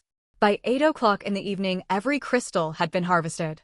Over private messages, Lin Xiaobai had already sent supper and the frying pan through the trade system. Seeing she had not accepted the transfer, he messaged repeatedly, eventually growing concerned that something terrible might have happened to her. She messaged back explaining she had just finished mining and would head home for dinner right away. Then she sent the full pile of magic crystals and the python skins over to Lin Xiaobai via trade, instructing him to set aside some for future energy use. Even a small vein yielded a huge volume of magic crystals. Transporting everything home using only her inventory bag would demand multiple trips. Using system trades to move bulk supplies was a clever workaround. Only one daily trade charge remained for Lin Jixuan and Lin Xiaobai today. Discovering the crystal vein that afternoon had completely derailed her savings plan. She absolutely had to start that plan tomorrow. The system warned the next coming disaster would be drought. Freshwater supplies and heat-resistant shelter would become critical. Lin Jixuan only owned basins and mineral water bottles for storing water. Her storage gear was woefully insufficient. She planned to craft large water barrels by hand. She also needed to upgrade her log cabin quickly. Hopefully a Tier 2 shelter would offer partial protection against extreme heat. Mining dust coated everyone. When they exited the Python cave, the human and 2 leopards were all covered with grime. On the way home they passed a river. Lin Jixuan sent the 2 snow leopards to bathe at one stretch of water. She stood facing away from them, washed herself and changed into dry clean clothes. Resources were extremely scarce out in the wild. She could not afford excessive comfort. After bathing, she washed her soiled clothes and carried them back to hang to dry. Once she arrived back at her shelter, she claimed all traded supplies. First, she set 2 racks out in the open ground in front of the hut and hung her wet laundry, securing everything tight with vines. Bamboo poles and whiskers were stacked beside her lumber pile. Bamboo shoots, assorted wild mushrooms, python skins, and magic crystals were stored inside empty treasure chest containers. After finishing her quick tidy up, she ate supper while browsing the global chat channel. Open treasure. Chest loot covered nearly the whole floor inside the log cabin. There was not enough remaining floor space for Ling Xue to squeeze indoors. So all 3 of them ate outside. Even at night, the chat channel buzzed non-stop with conversations about the leaderboards. Current region. Zone 001 Green. Barrier Forest. Survivors remaining 97,658. Smiley face. Can any high-ranked leaderboard players help ordinary folks? Over 2,000 people died this afternoon. How are we supposed to stay alive going forward? Kitty meow, stop whining. Everyone got transported here at exactly the same time. Don't try moral blackmail on other people. Woyong Flower Dusk, calm down there. Greater power means greater responsibility. That's how we keep more people alive. 3 galaxies fall to Kyushu. Does anybody know any of those top-ranked players? Why haven't a single one said a word all afternoon? Bunny good girl, the top players keep so quiet. But I know Sunan. On day 1 he shared pictures of edible local plants and sold wooden beds. Appeal denied. Sunan is insanely strong. Rank 1 Wealth Leaderboard, sole entries on the Pet Beast board, plus top 10 combat, power rank. Cicada sings in Wasteland. Sunan shot straight to number 1 this afternoon. He must have found some amazing treasure. No work on Sundays. Somebody please help. Without supplies and weapons, so many people are going to die during the beast tide and natural disasters ahead. Young man lofty ambition. I'm rank 17 on the wealth leaderboard. Even people like me barely own anything. Attached photo of bare log cabin interior. Treasure chests don't spawn out in the wilderness. Every single thing we own had to be hauled back bit by bit. Even wealthy households have no spare provisions. Damn lousy system. Blue sky white clouds thousands miles. This system is so cheap. Why are there no treasure chests scattered through the wilderness? This is pure brutal wilderness survival. Apart from herself, all other top-ranked players stayed remarkably silent. Most public discussion revolved around Sunan, who had shared plant identification material before. Lin Jixuan made up her mind to avoid posting messages in public chat unless absolutely necessary. The chat room descended into chaos. Many people tried to pressure high-ranking survivors with moral manipulation. A few rational voices existed, yet those voices were easily drowned out. Right now, people merely posted sad stories hoping for handouts. Once starvation loomed, pent-up malice would surge toward those doing comparatively well. And the leaderboard celebrities would bear the brunt of public resentment. She did not regret sharing pictures of edible plants with all survivors. Those reference images were originally notes written for her brother. Sharing them had cost her almost nothing. Furthermore, she had earned basic resources selling wooden beds. Reading public chat messages reminded her she had climbed all the way to first on the wealth leaderboard, thanks to the unknown fragment and magic crystal vein. Lin Jixuan felt a sharp stab of regret. If only she had explored the python lair first thing in the morning, she could have earned an extra golden treasure chest reward. Sigh. But what was done was done. Even turning back time to that morning, she still would have waited for the newbie phase to end and the official system announcements to appear before venturing into the unknown python lair. She sighed in chagrin. Hopefully she could hold onto first place long enough to earn the next golden treasure chest reward. Thanks to the buff from the unknown fragment, her combat power rank also rose to 6th place. Dinner finished, it was time for her much anticipated treasure chest opening. Her unopened chest inventory included ×1 golden chest, ×3 silver chests, ×1 bronze chest, ×1 black iron chest, ×1 wooden chest. Congratulations, Survivor Senin. You have obtained Vivian's Mage Tower Blueprint ×1 star, Watcher Mage Robes ×1 star, Splendor Mage Staff ×1. Congratulations, Survivor Senin. You have obtained Introductory Beginner Magic ×1, Obsidian Dagger ×1, Blood, Thorn Seeds ×10, Severazin Basic Magical, Plant Encyclopedia ×1, Black, Iron Arrow, Tower Blueprint ×1, Burst Magic Crystals ×5, Elementary Rune Theory ×1, Gravity Compass ×1, Green, Vine Flower Bracelet ×1. Congratulations, Survivor Senin. You have obtained Minor Health Potion ×3, Simple Leather Armor ×1 Rune, Drawing Kit ×1. Congratulations, Survivor Senin. You have obtained Wooden Fence Blueprint ×1, Soft Towels ×10, Chinese, Cabbage Seeds ×10. Congratulations, Survivor Senin. You have obtained 1 kilogram Salt ×1, Iron Pickaxe ×1, Plastic Clothes, Hangers ×10. Loot from golden and silver chests consisted of artifacts originating from the other world, thick with magical energy. Vivian's Mage Tower Blueprint. Description: complete blueprints drawn by Vivian, Master Architect and high-rank Mage. Quality: epic. Properties: 1. Time-consumable blueprint. Crafting notes: may be built in phases according to a mage's requirements. Can absorb additional compatible blueprints. Star Watcher Mage Robes. Description: exquisitely crafted robes manufactured within the magical workshops of the human Khoslan territories. Quality: rare. Effects: equipped. Physical defense plus 50, magic resistance plus 100, elemental affinity plus 20%, stealth plus 70%. Durability: 10,000/10,000. Star Splendor Mage Staff. Description: finely crafted mage staff from human Khoslan territories magical workshops. Quality: rare. Effects: equipped. Elemental affinity plus 20%, magic damage plus 30%. Durability: 10,000/10,000. Introductory Beginner Magic.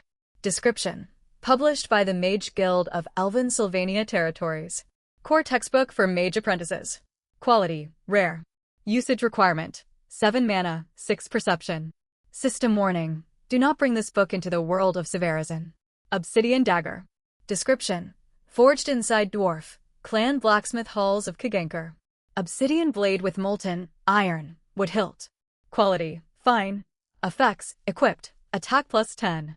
Durability: 1,000/1,000. Blood Thorn Seeds. Description: seeds for the magical blood thorn plant. Hard to cultivate successfully. Quality: fine. Planting requirement: soil contamination 10. Durability: infinite. Severazin Basic Magical Plant Encyclopedia. Description: general reference work covering magical plants of Severazin, circulated for over 20,000 years. Quality: fine. Usage requirement: none. System warning: do not bring this book into the world of Severazin. Garrison Arrow Tower Blueprint. Description: standard military blueprint widely adopted across territories of Severizon. Quality: fine. Properties: 1. Time-consumable blueprint. Crafting requirements: timber times 100, stone times 100, iron, ingot times 100, leather times 20, adhesive times 20, magic, crystal times 5. Tower final grade scales with material quality. Burst magic crystal. Description: dark red crystal containing highly unstable internal energy. Store with extreme caution. Quality: fine. Durability: 1/1. Instructions: upon impact, creates an explosion covering a 10m times 10m times 10m radius. Elementary rune theory. Description: authored by High Elven Arch Mage Varensel of Sylvania Mage Guild. Quality: rare. Usage requirement: 10 mana, 10 perception. System warning: do not bring this book into the world of Severizon. Gravity compass. Description: driven by gravitational differences among mineral ore deposits. Assists users to locate mineral veins. Quality: fine. Durability: 100/100. Green Vineflower bracelet. Description: hand crafted accessory from Elven Realm Clothing Boutique Ilarion, Isher. Made of living vine chain. Each flower links to an independent pocket dimension where time stands still. Quality: fine. Durability: 10,000/10,000. Usage notes: bracelet storage draws power from the wearer's mana if the owner is a mage, alternatively magic. Crystals may be placed inside the storage space to sustain its function. Simple leather armor. Description: sourced from general stores within human Toronto territories. Lightweight exotic. Beast hide armor. Preserves mobility. Quality: common. Effects: equipped. Defense +10.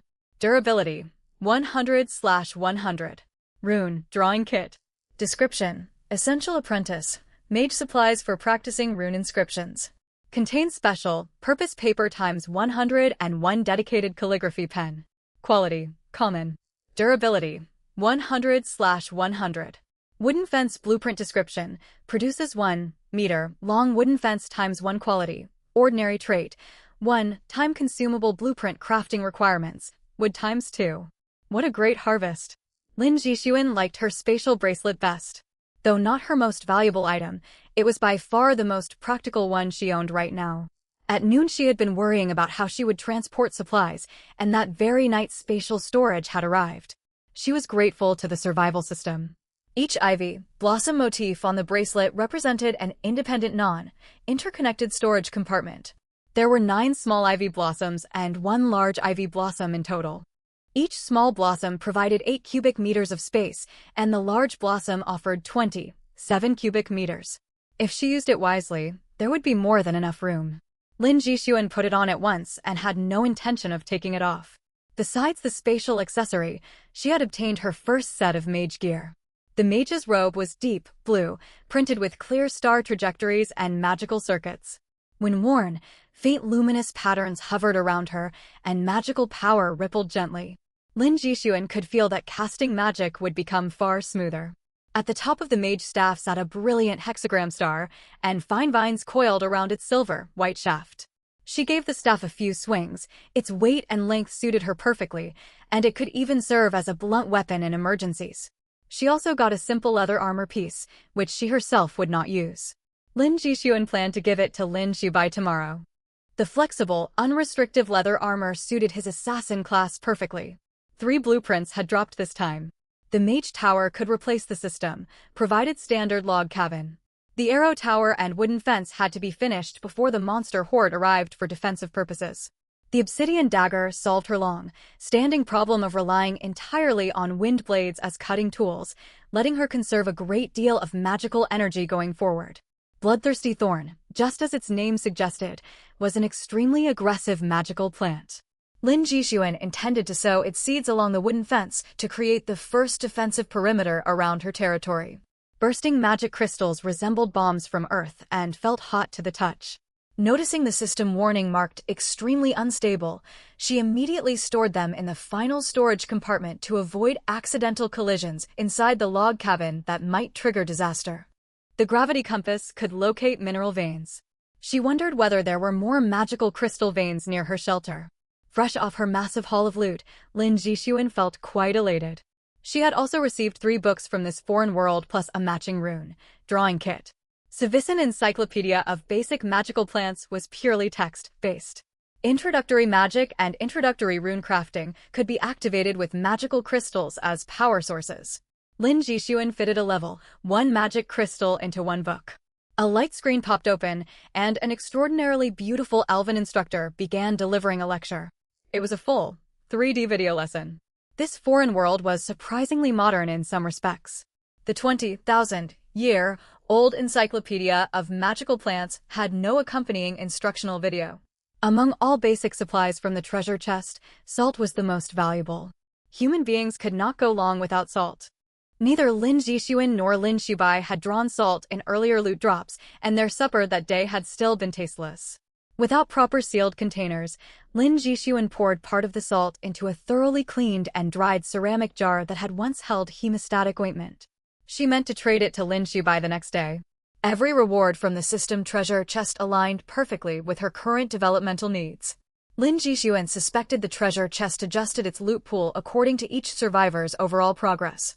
Beyond physical items, she had learned valuable background information from the system description. This foreign world was the Civisan continent. Besides human territories, lands belonging to elves, dwarves, and other intelligent races existed across the continent. This was a genuine fantasy realm. One line of notification caught her eye. Every book bore a system label stating that they could not be brought onto the Civisan continent. This gave Lin Jixuan 2 ideas. Since survivors were forbidden to bring those books into Civisan, it implied survivors were currently situated outside that continent, yet travel to Civisan might become possible someday. Where exactly were they right now? Why were those books prohibited on Civisan? Was the problem inherent to the books themselves, or tied to their origin? The system was growing more mysterious by the minute. When the survival system activated, it had immediately deployed Earth's protective barrier and transported every human on Earth into this foreign realm.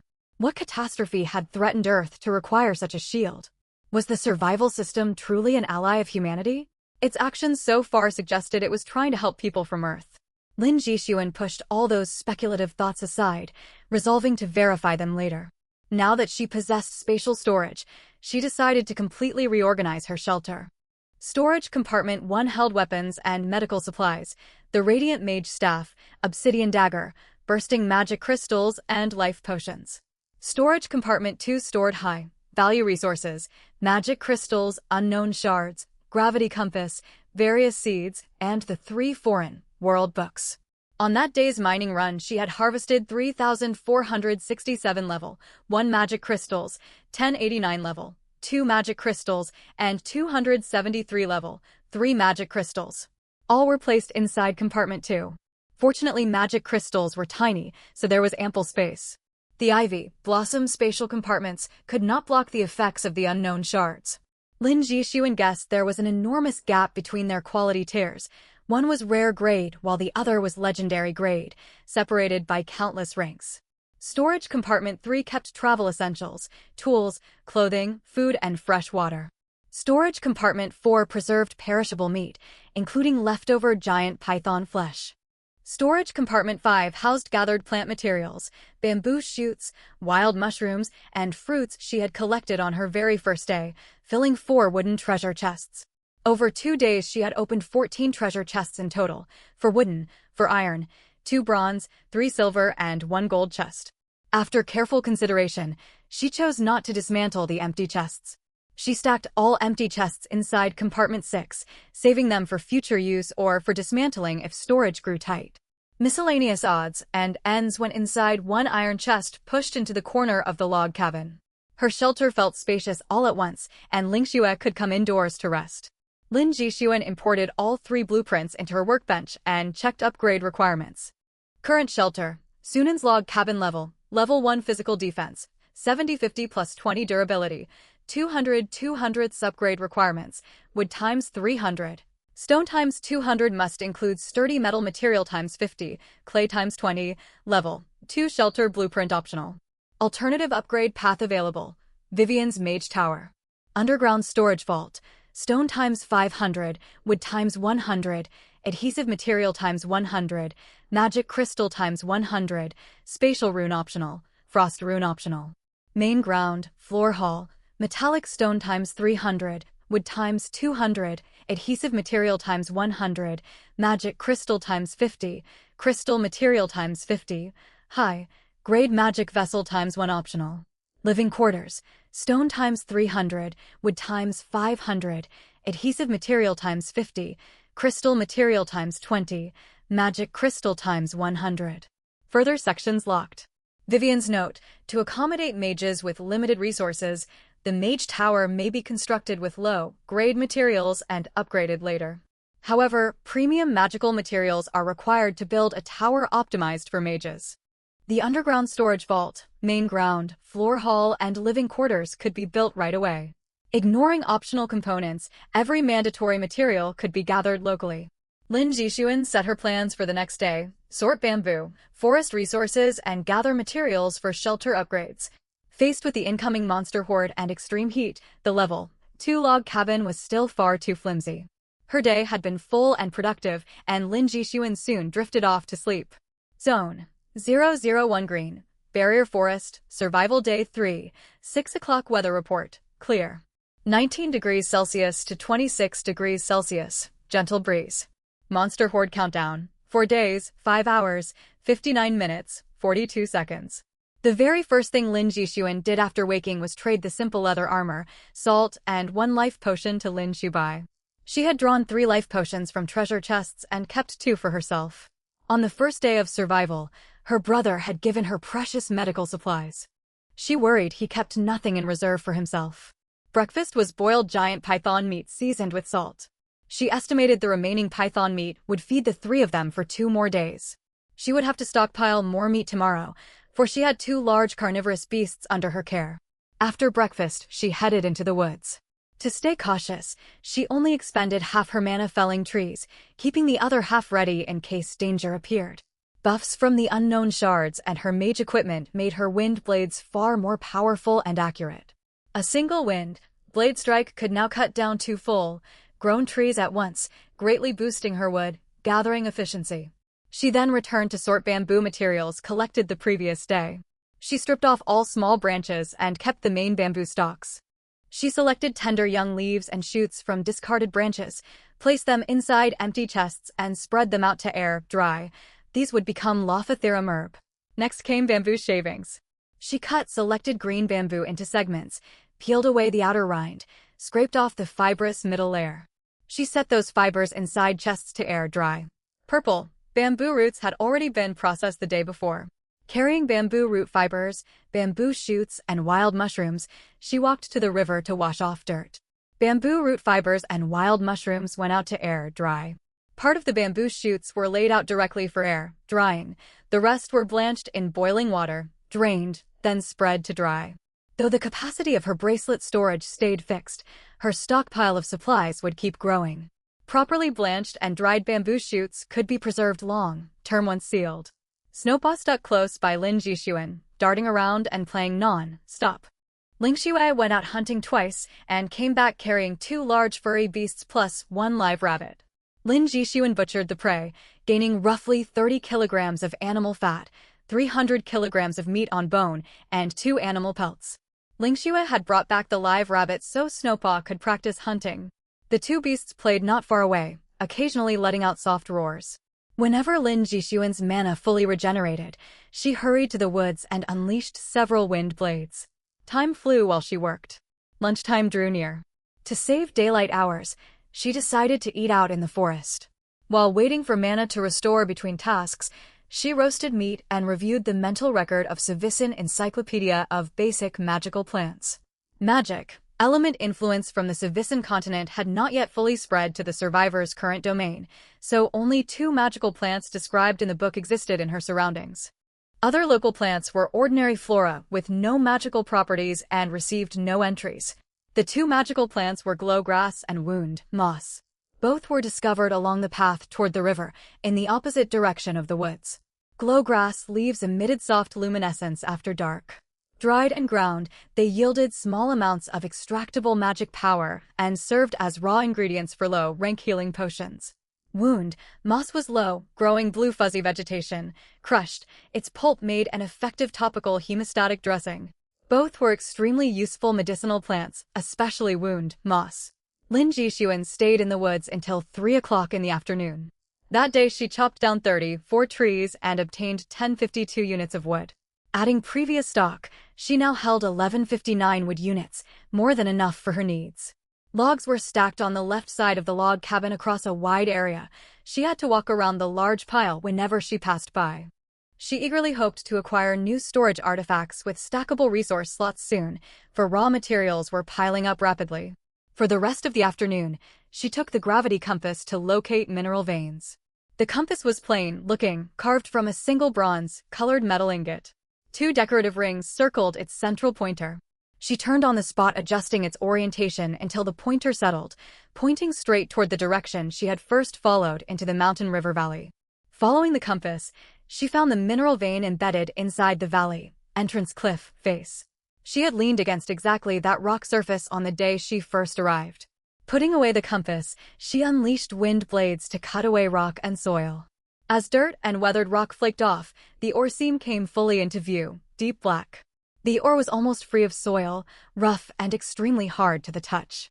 Raw iron ore description: 70% ore concentration.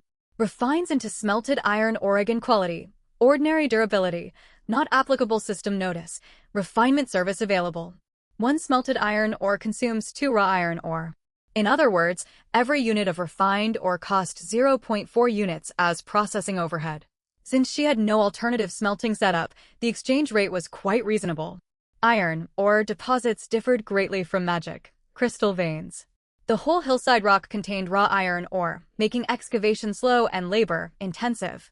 Magic crystals merely embedded in loose soil and were easy to dig out. Lin Jixuan had to mine the iron deposit all by herself.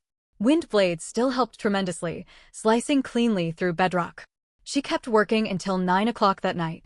By then, refined iron ore filled nearly every storage compartment except compartment 1. She had carved a deep mining tunnel into the cliff wall.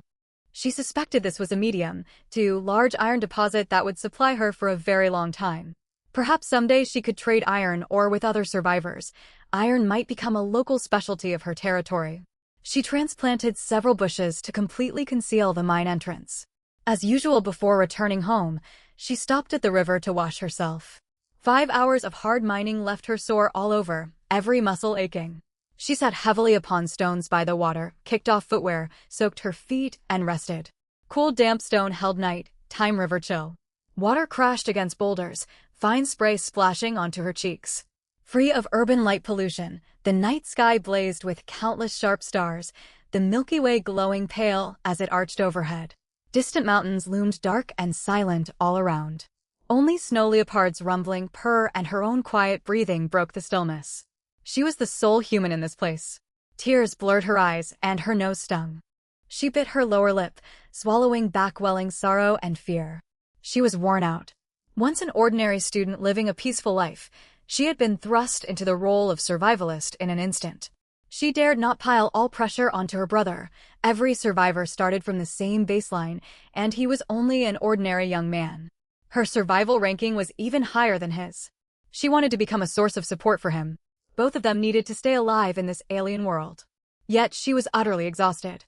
For 3 days running, she had barely paused besides eating and sleeping, constantly fighting monsters, felling trees, mining, sorting, and gathering supplies. She longed for home, her brother's braised pork, fried chicken sold by shops near her old residential compound, cold refreshing beverages kept in refrigerators. She missed that peaceful, well-stocked world she once knew. But there was no way back. She could only keep moving forward. After giving her emotions a brief release, Lin Jixuan regained composure. She dipped her head into cold river water, letting it clear her muddled thoughts. She sat in shallow water where the river bottom sloped gently. Her elbow slipped on slippery underwater mud, and she tumbled backwards into the current with a big splash. Lingxue and Snowpaw were startled and swam over toward her. Sitting half submerged, only her neck above water, she suddenly had an idea. She cupped a handful of river bed silt. A system prompt appeared at once. Clay description: found along river bottoms. Usable as adhesive material. Quality: Ordinary durability, 1/1. It was exactly the adhesive material she had been missing. Greatly relieved, she pulled out her shovel and started digging. This untouched river valley had built up thick silt deposits over many years, yielding abundant clay. She stopped after gathering 270 units of clay. Improper storage made clay dry out and spoil, and lacking proper preservation techniques, she kept all clay sealed inside spatial storage. Collecting just enough satisfied her needs. She filled 3 treasure chests with clay and stored them within compartment 1. Every material required for mage tower construction was now ready. She cleaned herself thoroughly and hurried back toward her shelter accompanied by the 2 snow leopards. Glowgrass glowed brightly along the road, but night had grown far too late. She resolved to harvest both medicinal plants the following morning. Her workbench could not access items stored inside the ivy blossom bracelet. She poured iron ore onto one side outside her shelter and placed clay-filled chests beside the workbench. She used only low-grade non-magical raw materials for initial construction. For magic, crystal components, she selected only level 1 crystals to avoid wasting higher-grade resources. Premium crystals could be substituted in later upgrades. This round of construction consumed 1,100 units of smelted iron ore, 800 units of wood, 250 units of clay, and 320 level 1 magic crystals 250 plus 70. Since she possessed no true crystal materials, magic crystals served as substitutes. Remaining reserves stood at 1256 smelted iron ore, 359 wood, 20 clay, and 3,147 level 1 magic crystals, solid stockpiles. Shelter upgrades proceeded rapidly, shrouded briefly in white mist that soon faded away. Congratulations, Survivor Sunin. Level 2 shelter upgrade complete. Reward, wooden treasure chest ×1. Lin Jixuan opened it right away. Congratulations, Survivor Sunin. Obtain disposable facial tissues ×10, 500 milliliters milk ×10, kerosene lamp ×1. Lin Jixuan joyfully hugged the tissue packs. She had endured 3 days wiping herself with leaves, and she cherished these 10 packs too much to give any to Lin Shubai. She stored tissues in compartment 3 with a private thought. Her older brother would make do with leaves. 2 bottles of milk could be sent to him as nourishment. The final reward, a kerosene lamp, meant she no longer had to rely on campfires. She had worried constantly about accidentally singeing the snow leopard's thick fur with open flames. Now the kerosene lamp lost its indoor purpose. Carrying it outdoors was also unsafe. Lin Jixuan decided to send the surplus item to Lin Shubai. The most obvious change after upgrading was size. The original level 1 log cabin measured 20 square meters. She now stood inside the spacious ground floor main hall of her level 2 shelter. Her wooden bed, treasure chests, and workbench occupied only a small section, leaving most of the vast 100 square meter hall empty. Walls and flooring were natural bare timber. Magic crystals used in place of crystal materials had fused into large panoramic colored windows flanking the main entrance. Clearer than glass, they shimmered with warm golden radiance. Faint runes flickered across inner walls, casting steady light that lit the hall as bright as daytime. Lin Jixuan channeled her magic power to connect with building runes, adjusting indoor lighting with mere thoughts. Even without dedicated illumination runes, magical architecture came equipped with built-in lighting functions. Her newly acquired kerosene lamp was rendered obsolete. The second-floor living quarters shared a layout similar to the main hall, though windows were smaller. She visited the basement last. Only its flooring was wooden, walls were dark and cold forged iron. Even with constant lighting, the space felt chilly. Unlike the largely empty upper floors, the basement contained fixed immovable wooden shelving units built for bulk storage. Lin Jixuan walked outside to inspect her building from the exterior. Her mage tower shelter rose built primarily of iron or crossed with dark brown wooden beams forming an outer protective framework. The tower narrowed gradually as it rose upward and currently only had 2 floors. Its top was conical, embedded with a fist-sized magic crystal. Soft light emanated from the crystal, and a faint magical halo enveloped the entire mage tower. Its overall style was simple, sturdy, and brimming with fantasy magic vibes. The main color of the mage tower was determined by the stone material. Black did not look particularly appealing. When she upgraded it next time, Lin Jixuan planned to find brighter Tone stone materials to improve her Mage Tower's appearance. Current shelter, Sunan's low, tier Mage Tower level, level 2 physical defense, 2000 magic resistance, 100 durability, 10,000/10,000. Upgrade requirements, Vivian's Mage Tower reading floor, stone times 300, lumber times 500, adhesive material times 100, crystal material times 100, magic crystal times 200, time rune times 1 optional. Space rune times 1 optional, silencing rune times 1 optional, advanced magic vessel times 1. Alchemy floor, mid, high, grade magic stone times 300, mid, high, grade magic lumber times 500, mid, high, grade adhesive material times 100, mid, high, grade crystal material times 50, mid, high. Grade magic crystal times 500, flame rune times 1, temperature, control rune times 1, time rune times 1 optional, space rune times 1 optional, silencing rune times 1 optional, advanced magic vessel times 1. System prompt. Remaining floors are locked wooden fence fused, lumber times 1 Shorong arrow tower fused, lumber times 100, stone times 100, iron ore times 100, leather times 20, adhesive material times 20. Magic crystal times 5. Arrow tower level fluctuates with invested materials. System prompt. After fusing blueprints with Vivian's Mage Tower, durability can be viewed at the workbench, and materials may be invested for repairs. The shelter's physical defense and durability had risen significantly, and a new stat, magic resistance, had been unlocked. Among the newly unlocked floors, only the reading floor had accessible construction materials, yet Lin Jixuan had no intention of building it for the time being. All these floors extended upward and would not grant the shelter much extra defense or durability. Besides, she only owned 3 books at present. She hardly needed to construct a library. The available space across the 2 existing floors fully met her needs. Instead of constructing new floors next time, she intended to hunt for high-grade magical materials to give the shelter a major upgrade. The blueprints for the wooden fence and Shorong arrow tower had merged with the main shelter blueprint. From then on, she could perform one-click repairs at the workbench rather than rebuilding each damaged structure from scratch. Today had been extremely productive. On only her 3rd day of survival, Lin Jixuan had gathered all required materials and upgraded her shelter to level 2. Truly, magic transformed life and vastly boosted her work efficiency. The time was 1 o'clock in the morning. Less than 5 hours remained before the system alarm would ring on schedule.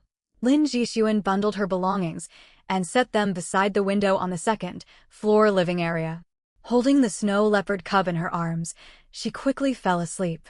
Sector 001, Green, Barrier Forest, Survival Calendar Day 4, 6 o'clock weather report. Clear, 21 degrees Celsius to 27 degrees Celsius, gentle breeze, beast tide countdown. 3 days 5 hours 59 minutes and 42 seconds.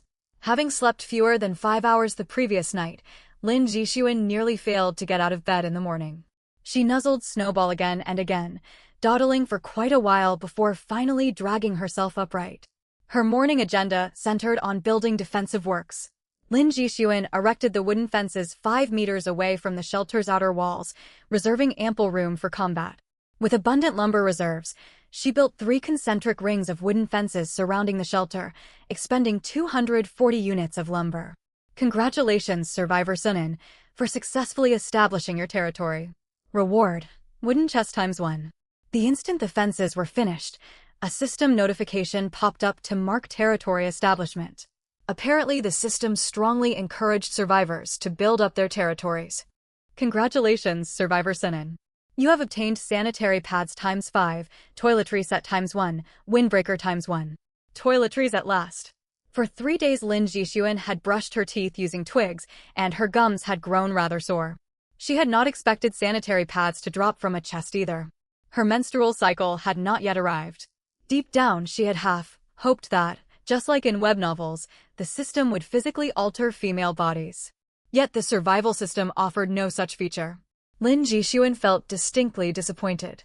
She stowed all items into storage slot 3, then took out 1 bloodthirsty thorn seed and planted it amid the wooden fences on the left side of her cabin. System notes warned that bloodthirsty thorns were notoriously hard to keep alive. She would test whether this single specimen could survive. Once construction concluded, each ring of fencing merged into a unified structure sharing a common durability pool. Wooden fence times 3 description. Completed wooden fences with a total length of 80 meters, offering moderate protection. Quality, common durability, 80/80. The system built fences worked in a marvelous fashion. Unless the gate was opened, no creature from outside could step inside the fenced perimeter. The only way in lay through destroying the fences. Lin Jixuan tested this with Lingxue and Snowball. Neither could jump over nor burrow underneath to get through. Snowball thought it was a game, but Lingxue grew frustrated when blocked by the invisible barrier and nearly lashed out with her claws. Lin Jixuan hurried over, hugged and soothed the big cat, and brushed its fur for a good while until its hackles settled. Snowball soon pounced over as well, and human and 2 beasts romped together. After playing for a time, Lin Jixuan turned her attention to the Shorong Arrow Towers. Each Shorong Arrow Tower required lumber times 100, stone times 100, iron ore times 100, leather times 20, adhesive material times 20, magic crystal times 5. Adhesive material was easy to dig up along riverbanks, and she had stockpiled a full crate of it. 5 animal hides obtained through her and Lingxue's recent hunts could serve as leather. The 2 snake sheds recovered inside the giant python's lair were even more valuable.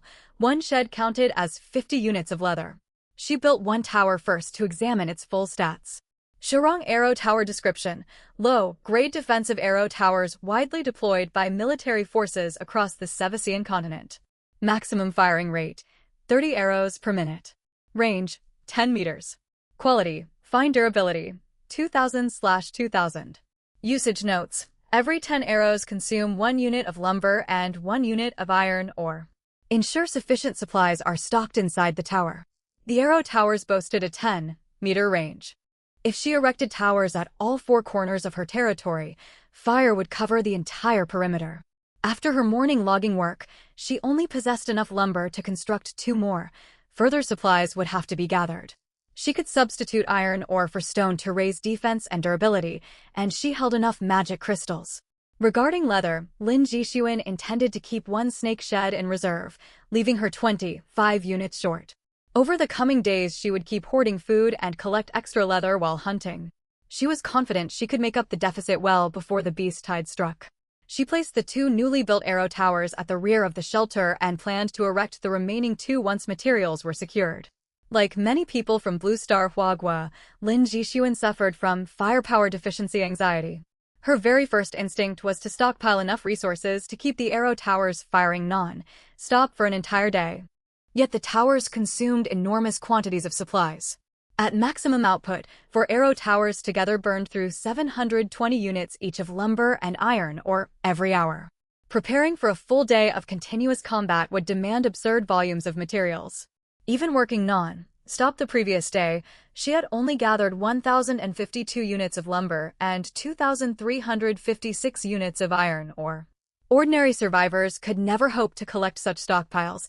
They would not even have time to mine that much. Surely the first beast tide would not rage for 24 hours straight. If it did, almost no one in the zone would survive. Realistically, Lin Jixuan settled on preparing for 6 hours of continuous combat, which required 4,320 units each of lumber and iron ore. Her current reserves stood at 66 lumber and 856 iron ore. Accounting for 2 additional arrow towers still to be built, she still needed 4,454 units of lumber and 3,864 units of iron ore. 3 days remained until the beast tide arrived. With concentrated effort, she believed she could hit those targets. When her mana was full, she would fell trees and mine ore. While waiting for mana regeneration, she sorted and stockpiled supplies. Only when her stomach rumbled loudly did she realize she had forgotten to send resources to Lin Shubai that morning. Sunan sends 500 milliliters milk times 2, clay times 100, kerosene lamp times 1, black iron ore times 100. Sunan, brother, these are things I do not need anymore. Passing them along to you. Sunan, I found a large black iron ore vein near my shelter. Magic, assisted mining is super fast. Sunan, the river here is full of clay too. Sunan, sending you some local specialties. Sunan, ask me whenever you need more. Do not feel awkward. I have plenty of these materials. Sunin, I have upgraded my shelter to level 2 now. It is a mage tower. Stands proudly with hands on hips. Sunin, when you upgrade your shelter, replace stone with iron ore to boost its defense and durability. At the moment the message arrived, Lin Shubai was traveling alongside his contracted beast. It was a silver, gray wolf roughly the size of a blue star wolf, gifted with a mutated speed trait. It ran so swiftly it left after images behind itself. Unlike Lin Jixuan, who won over her beasts with kindness, Lin Shubai had subdued the gray wolf Lan Xiao through combat. His luck had been abysmal upon arriving in this new world. He had spawned directly on top of a giant mastodon. Unable to stop his momentum, he slid all the way down its trunk and lips and crashed onto a bed of leaves. The colossal beast fixed its gaze firmly upon him. Lin Shubai wasted no time and fled at once. Though the mastodon was not quick, its sheer size let it stride several meters with each step. It could also cast earth, affinity magic. With every trumpeting roar, violent shifts reshaped the ground around Lin Shubai, pits caved open and stone spikes jutted upward. Fresh into this foreign world, he ran for his life, completely unaware of the new, player protective shield granted by the system. That desperate flight proved harrowing, and it was then that his talent and skills awakened. Talent awakened. Novice assassin, every novice harbors dreams of becoming a god. Skill 1. Spatial shift. You possess sharp spatial perception. You may tear open space to teleport. Mana cost scales with distance traveled. Skill 2. Spatial compartment. You gain a personal 100 cubic meter dimensional storage space where time stands still. Congratulations! You are the first survivor to unlock the assassin class. A global announcement will be broadcast. Do you wish to remain anonymous? Yes/no. When his talent awakened, Lin Shubai felt tangible physical changes. His surroundings were no longer mere visual images, but endless sets of spatial coordinates. Relying on spatial shift, he barely escaped the mastodon. After draining every last drop of his mana, he placed his shelter beside a lake as far away from the beast as he could get. Lan Xiao was the combat partner he had deliberately sought once he learned about beast contracts. It was a level 2 mutated wolf blessed with a speed, focus talent. Human and beast chased and fought for hours. Even the wolf's mutated speed could not outpace spatial shift. Eventually it yielded and accepted Lin Shubai as its master. It currently ranked third on the Beast Companion leaderboard. Back inside his log cabin shelter, Lin Shubai sorted through items from his backpack and dimensional storage. His talent made transporting goods extremely convenient, and he had accumulated considerable resources. Reading Lin Jixuan's messages, a rare soft smile crossed his normally cool, refined features. He sent over a portion of his gathered supplies plus ready to eat meals he had prepared, added a short note, then set off once more to chop wood. Shubai sends honey, filled wooden barrel ×1, pine nut, filled wooden barrel ×1, hand, crafted dried meat ×5 kg, fish soup ×1 honey, glazed roast meat ×1. Shubai, thank you for your gifts, Sun. Shubai, these are my return gifts for you. Shubai, pats your head. Lin Jixuan was eating supper when she saw Lin Shubai's reply. She cheered, set aside her plain grilled meat, and dug into the far tastier food he had sent. She also brewed herself a cup of honey water and sipped it contentedly. Most of her afternoon had been spent mining inside caverns. In the evening she stayed inside her shelter and studied an introduction to beginner magic. She stepped outside twice to fell more trees. Ling Xue had grasped the importance of stockpiling food and had gone hunting all day with Snowball. True to its title as a foundational magic textbook, an introduction to beginner magic opened by teaching novice mages how to better sense magical elements floating in the air. It also laid out a universal mental power cultivation method used by mages across the Sevasian continent. The techniques were not difficult at all, and Lin Jixuan picked them up easily. Cultivation felt deeply soothing.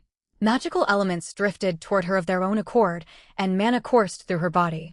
Distracting thoughts faded from her mind, and her awareness grew clearer. The main focus of the book was magic.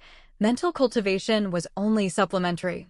It stressed that magic had no rigid forms or boundaries, and imagination was magic's source. Every mage constructed unique magical circuits each time they cast a spell, differing from those of every other mage. Magical academia held a widely acknowledged standard. One truly stepped through the gateway to magehood only after forging an original, one of a kind magical circuit of their own. To help readers grasp core ideas, the final section of the book diagrammed 3 classic beginner-grade magical circuits: Fireball, Light, Body Spell, and Healing. All 3 were extremely practical low-tier spells designed to boost survival odds for those not yet formally initiated into magecraft. The elf instructor's explanatory lecture was concise. In the chapter on spellcasting, she deliberately slowed down and displayed her magical circuits explicitly. She demonstrated 2 separate circuits to cast the same spell to illustrate the difference. It was plain to see that her self-created circuit suited her perfectly. Mana flowed faster, casting speed improved, and spell power increased. Following the instructions laid out in the book, Lin Jixuan first practiced the 3 template beginner spells. Only once she could cast them proficiently and fully understand every step of mana circulation would she attempt inventing magic of her own. Learning spells by studying drawn magical circuits proved far harder than using skill books. A skill book guided you along a complete, correct path that you merely needed to memorize and imitate. Studying from diagrams was like navigating unfamiliar terrain with only a map and no clear signposts. Inventing brand new magic was equivalent to blazing an entirely new trail, raising difficulty several notches higher still. Lin Jixuan repeatedly attempted to reconstruct magical circuits, dispelling incomplete formations and restarting whenever she made mistakes. Continuous trial wore down her mana reserves, yet natural mana regeneration proceeded far too slowly. By the time her mana refilled, flashes of inspiration would long since have vanished. Gritting her teeth, she consumed her carefully hoarded magic crystals to restore mana. Perhaps spurred by the pressure of repeatedly shattering crystal energy, she soon mastered all 3 spells. Congratulations, Survivor Sinan. You have learned skills Fireball, Light, Body Spell, Healing. Her pile of Tier 1 magic crystals shrank noticeably. Lin Jixuan winced in distress. These were non-renewable resources. Every use diminished her stock. She wondered whether she would ever stumble across a second magic crystal vein. Days 5 and 6 of survival unfolded along much the same routine for Lin Jixuan. Each morning she chopped wood and hollowed out barrels, gathered fruits and plant specimens, cleaned them, then either sun-dried them or stored them fresh inside her dimensional storage. Afternoons were devoted to non-stop iron or mining interspersed with more barrel making. She squeezed in time to cultivate her mental power as well. Toward dusk, she stopped work, fetched water from the river, and dug up every glowgrass and healing fluff she could find nearby to bring home. Over those 2 days, temperatures climbed to 30 degrees Celsius. Blistering heat drew ever closer, and she worried whether wild plants could endure it. She collected as many specimens as she could and brought them back. The Sevesian Encyclopedia of Basic Magical Plants gave only brief overviews of common magical flora without detailing precise growing requirements.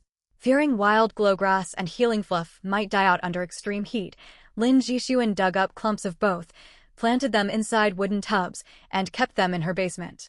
Lingxue and Snowball hunted relentlessly. Their kills filled the great green vine flower storage space plus an additional secondary storage compartment, enough food to sustain them for a full month. Snowball pulled his weight too. He had grown fairly competent at catching small prey and boasted a small pile of trophies to his name. Lin Jixuan stayed up until the early hours each night. Seeing her storage vaults and basement steadily fill up filled her with deep satisfaction. Those 2 days passed peacefully, everything proceeding in orderly fashion.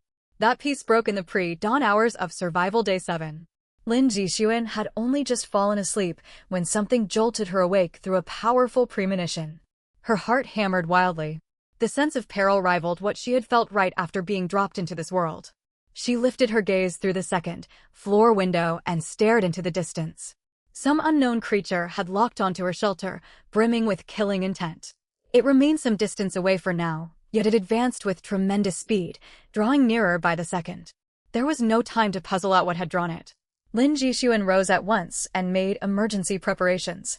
She tucked Snowball inside a thick blanket, patted Lingxue's neck to confirm the big cat was awake, then hurried downstairs. Lingxue had barely gone to sleep. It let out an irritable yowl and opened its eyes, catching only a glimpse of Lin Jixuan's retreating back. Sensing danger, it hastened after her. 4 arrow towers stood ready, like loyal sentinels guarding the territory. The official beast-tied onset date had not arrived, so she had not filled the towers to maximum capacity with lumber and iron ore. She kept only modest working stocks in reserve in case those materials were needed elsewhere. Yet the incoming creature was overwhelmingly powerful. Afraid the two existing arrow towers would lack sufficient firepower, she deployed 2 more facing the direction of the approaching threat. Nervous tremors ran through her. She poured every available unit of lumber and iron ore into the arrow towers as ammunition. She donned her mage robes, grasped her staff in her left hand and a dagger in her right, cast light body spell, and leaped onto the sloped rooftop of the mage tower to await the foe. A fierce, hoarse roar echoed from far away. Illuminated by the glow of the magic crystal, a huge white silhouette slammed into the outermost ring of fences. Ow! Another roar burst forth. The white beast opened its massive jaws, cold light coalescing, and volleys of ice shards shot outward, smashing down large stretches of fencing. The white silhouette broke into the territory. Detecting intruders, the arrow towers lit up, and arrows streaked toward the newcomer. Lin Jixuan had already been charging a wind blade spell. At her mental command, the blade sliced toward the beast's head. All of a sudden, Lingxue let out an excited yowl from below. Without adopting any defensive posture at all, it lunged straight for the attacker. The wind blade was still mid-flight. Lin Jixuan hastily altered its trajectory. Her complexion paled, and blood surged uncomfortably inside her chest. The blade skimmed past Lingxue and struck the ground beside its paws, tearing open a deep fissure. Everything unfolded in mere seconds. All active combat ceased, though arrow towers kept firing, only for their projectiles to be swatted aside irritably by the white beast. Lin Jixuan stared in bewilderment as Lingxue rolled around playfully in the large white beast's embrace, still letting out excited cries. She ordered the arrow towers to mark the white beast as friendly, and all fire halted. Lin Jixuan jumped down from the tower roof, stood before the shelter entrance, and kept watching the two beasts. Several minutes passed before Lingxue calmed down. It let out a series of meows and yowls, seemingly trying to introduce the newcomer to Lin Jixuan. Though she could not understand its language, she grasped the general meaning. "Are you Lingxue and Snowball's father?" "Hello. I am their friend, Lin Jixuan." Since this beast was an acquaintance of Lingxue, Lin Jixuan stepped forward to introduce herself.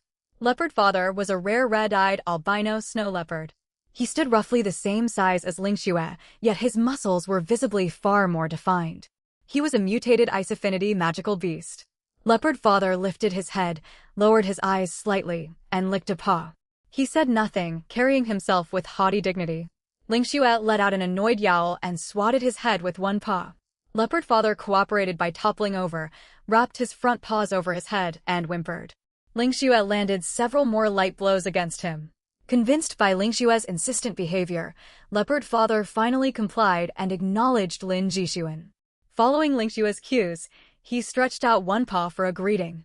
The pecking order within this little family could not have been clearer. Lin Jixuan smiled warmly, reached out, and shook his paw.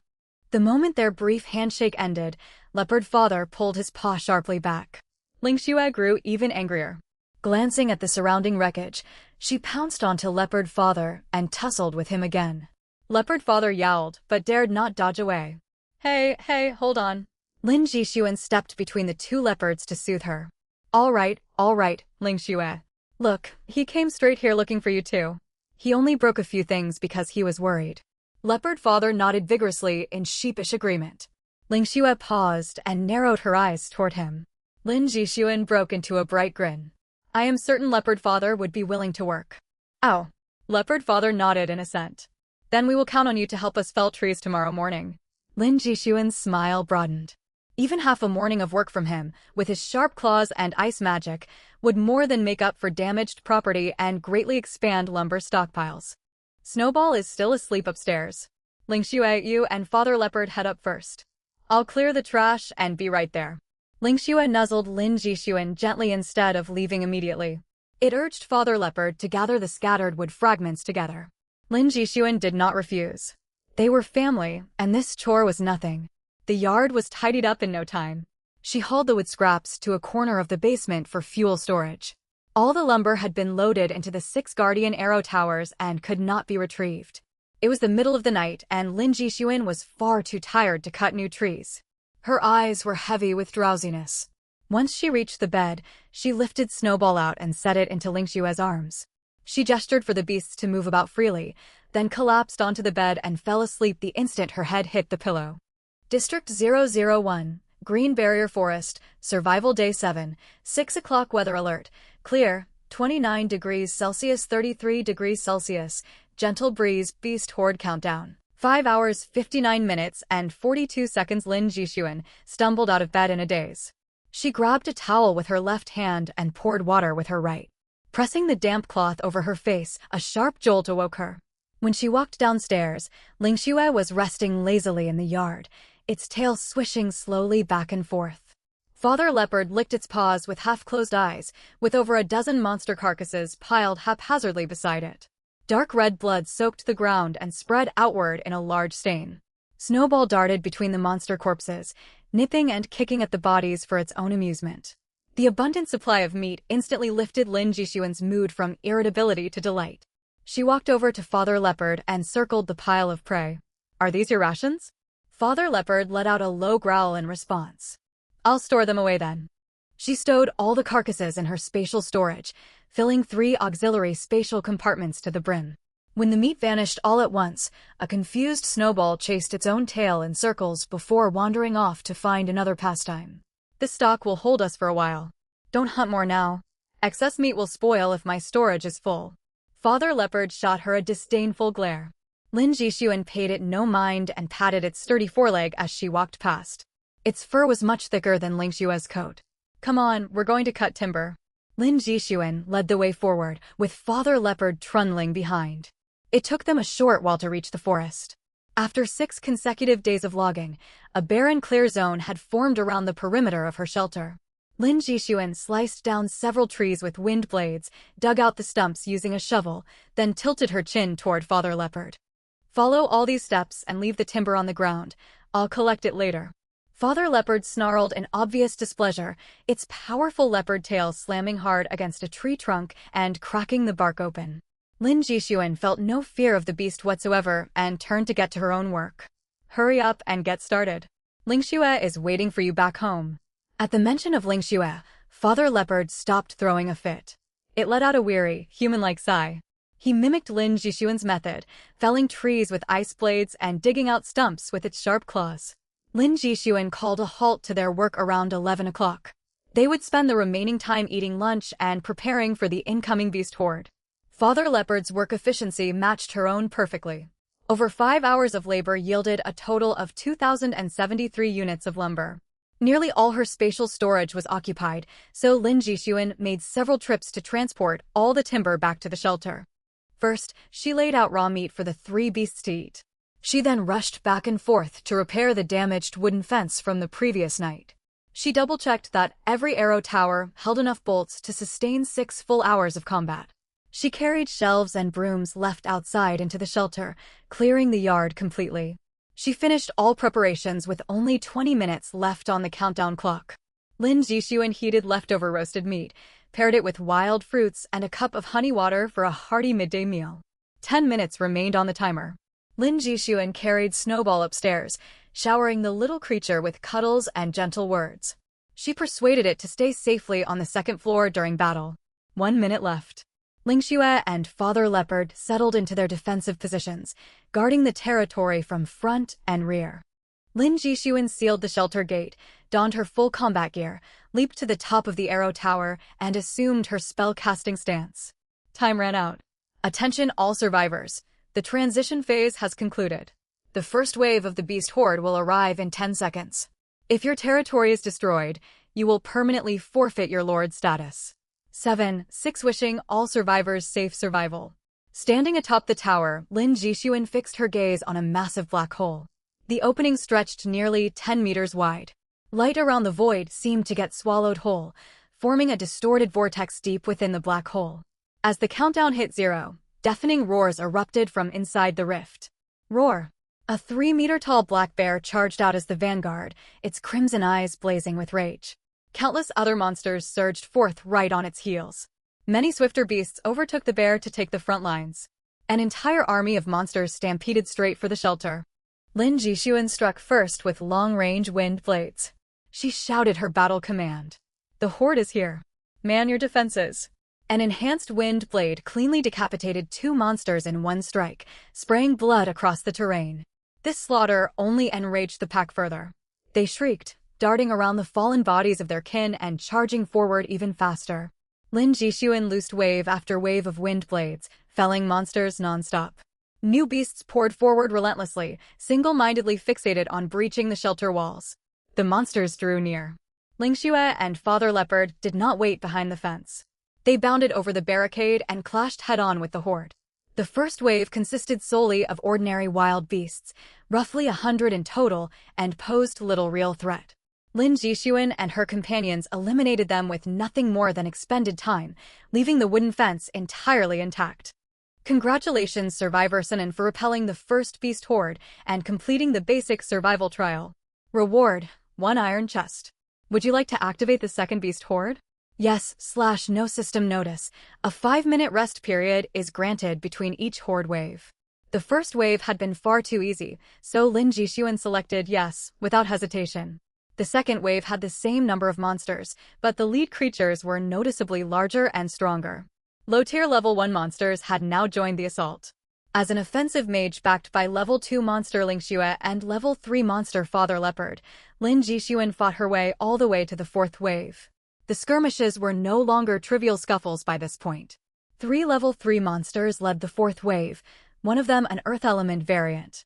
A dozen level 2 monsters surrounded the leaders to provide combat support, while the remaining foes were powerful level 1 beasts teetering on the verge of advancing to level 2. Night had fallen, and the horde fully encircled the shelter. The mage tower stood tall and unshaken, casting a steady glow.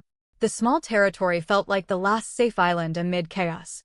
The battle pushed Lin Jixuan to her absolute limits, and she had a clear premonition: this was the final feasible wave. Attempting the 5th wave with their current strength would be a suicidal move. Father Leopard charged headfirst to block the assault from the 3 level 3 monsters. Lingxue weaved through the swarm of level 2 beasts, seizing every opening to take down its opponents. The wooden fence, patched repeatedly throughout the fight, finally crumbled completely. Monsters broke through into the inner territory. The arrow towers fired ceaselessly without pause, yet their effectiveness dwindled sharply against higher-level foes. The iron bolts could only deal meaningful damage to monsters below level 2, barely scratching the thick hides of level 3 creatures. Though the wooden fence was gone, the rest of the shelter structures were reinforced with black iron ore. Lin Jixuan stopped holding back. Massive fireballs plummeted into the clustered horde, igniting a sprawling wall of flame. Fire spread rapidly across the beast's fur, the creatures screeching and thrashing in agony as the flames spread to surrounding monsters. Lin Jixuan grabbed a handful of magic crystals, letting fine powder slip through her fingers. She took brief moments to cast 2 healing spells each on Father Leopard and Lingxue. When several monsters turned their attention to attacking the arrow towers, she gasped for breath and swung her staff. She cleaved the attackers in half with razor-sharp wind blades. Lin Jixuan could not afford a single moment of rest, alternating between fireballs and wind blades as her spell proficiency skyrocketed. She had mastered instant spellcasting through sheer combat practice. The battlefield truly was the finest teacher. With Lingxue coordinating alongside her, every monster below level 3 was gradually slain. Only 2 level 3 monsters remained standing. Father Leopard, soaked in its own blood, traded brutal blows with a scaled fox monster. He conjured sharp ice shards midair to restrain an extremely agile feline beast. Cracks split the ground periodically, with earthy spires shooting through the air to attack from all directions. Meow! Lingxue rushed to join the fight, teaming up with Father Leopard to attack the scaled fox monster. The feline beast moved like an assassin cloaked in midnight darkness, its black fur blending seamlessly into the shadows. Its silhouette only visible the split second it launched an attack. Lin Jixuan maintained a steady stream of healing and agility buffs for her 2 beasts. But the feline struck with blinding speed, leaving fresh, bleeding gashes with every swipe of its claws. Her basic healing magic could not mend their injuries fast enough to keep up with the damage. Both wind blades and fireballs were effortlessly dodged by the swift beast. More and more blood pooled from the wounds of Father Leopard and Lingxue. Lin Jixuan's face drained pale, her breathing growing ragged and labored. Dizziness blurred her vision. Doubling every shape in her line of sight, gradually, she slipped into a strange, transcendent state. Pale cyan light particles flickered to life all across the dark night sky. Some drifted aimlessly through the air, while others wove together into glowing streaks of light dancing endlessly. They were the only source of brightness in this bleak world. Lin Jixuan could clearly visualize the magic circuit for her most commonly used wind blade spell. The flow of gathered wind elemental energy and circulating mana etched into her muscle memory. When she unleashed another wind blade, the familiar magic circuit warped and reformed midcast. It was as if a caged bird had finally stretched its wings and taken flight. Her perception and control over wind elements grew far more refined. Time seemed to slow down around the feline monster. Closing her eyes to disregard visual input entirely, Lin Jixuan tracked every single movement of the beast, along with every faint gust of wind stirred by its motions. Without hesitation, she loosed a wind blade along the beast's projected path of movement. A shrill, pained yowl cut through the night as the feline monster was sliced cleanly in two at the torso. Lin Jixuan finished it off with a follow-up fireball to erase any lingering threat. Only the scaled fox monster was left. Battered and overwhelmed by the combined assault of Lin Jixuan and her two beasts, the final level 3 monster soon collapsed and perished. Congratulations, Survivor Sinan, for repelling the 4th beast horde. Reward: 1 golden chest. Would you like to activate the 5th beast horde? Yes/no. No, Lin Jixuan rasped out in a hoarse voice before jumping down from the arrow tower. Congratulations, Survivor Sinan, on completing the beast horde trial. Your survival points have been issued. Please exchange rewards within 24 hours, or your points will expire. A severe heat disaster will arrive in 5 days. All survivors are advised to make adequate preparations immediately. Lin Jixuan set aside checking her points for the moment. Once the fighting ceased, Father Leopard and Ling Xue collapsed onto the ground utterly drained of strength, kicking up clouds of dust. There was no time for rest yet. She had to tend to their wounds at once. She pulled buckets of water from her spatial storage to wash the blood off both beasts first. She then took pre-mashed healing moss and spread the salve across every open wound on their bodies. Finally, streams of soft healing white light washed over the two beasts, gradually restoring their health values. Once she confirmed their bleeding had stopped, Lin Jixuan allowed herself a moment to catch her breath. She forced herself to send a quick safety message to Lin Xubai before collapsing onto the ground herself with a soft thud. Her physical body bore no wounds, but her mental energy had been completely depleted from the grueling battle. She sprawled out on the ground with her limbs splayed wide, sinking into peaceful unconsciousness for a moment. For waves of brutal combat left hundreds of monster carcasses heaped across the ground, blood flowing thick over the soil. The ground within 100 meters of the shelter was stained a murky, deep crimson. Lin Jixuan longed to lie there and rest indefinitely, but the battlefield cleanup could not wait. The sweltering high temperatures would make the rotting carcasses spoil rapidly if left unattended. She checked on her two exhausted companions and sighed softly. After checking their fur to confirm all wounds had sealed, she herded Father Leopard and Ling Xue back inside the shelter to rest. Snowball paced anxiously behind the front door. Lin Jixuan gently guided the kitten indoors. Be good, Snowball. Sister still has work to finish. Watch over Mom and Dad for me, okay? Meow. Snowball nodded obediently, settling down between Ling Xue and Father Leopard to keep watch over them. The two beasts had fought relentlessly for hours and were completely worn out. They only stirred faintly when Lin Jixuan called for them, falling into a deep sleep the second they stepped inside the shelter. Lin Jixuan piled miscellaneous supplies from her backpack into the basement, reserving her primary meat stock and critical materials stored in compartments 1 and 2. She emptied most of her spatial inventory to transport the monster corpses. There were a total of 400 monsters in all, and even after filling her storage to capacity, more than half the bodies remained unprocessed.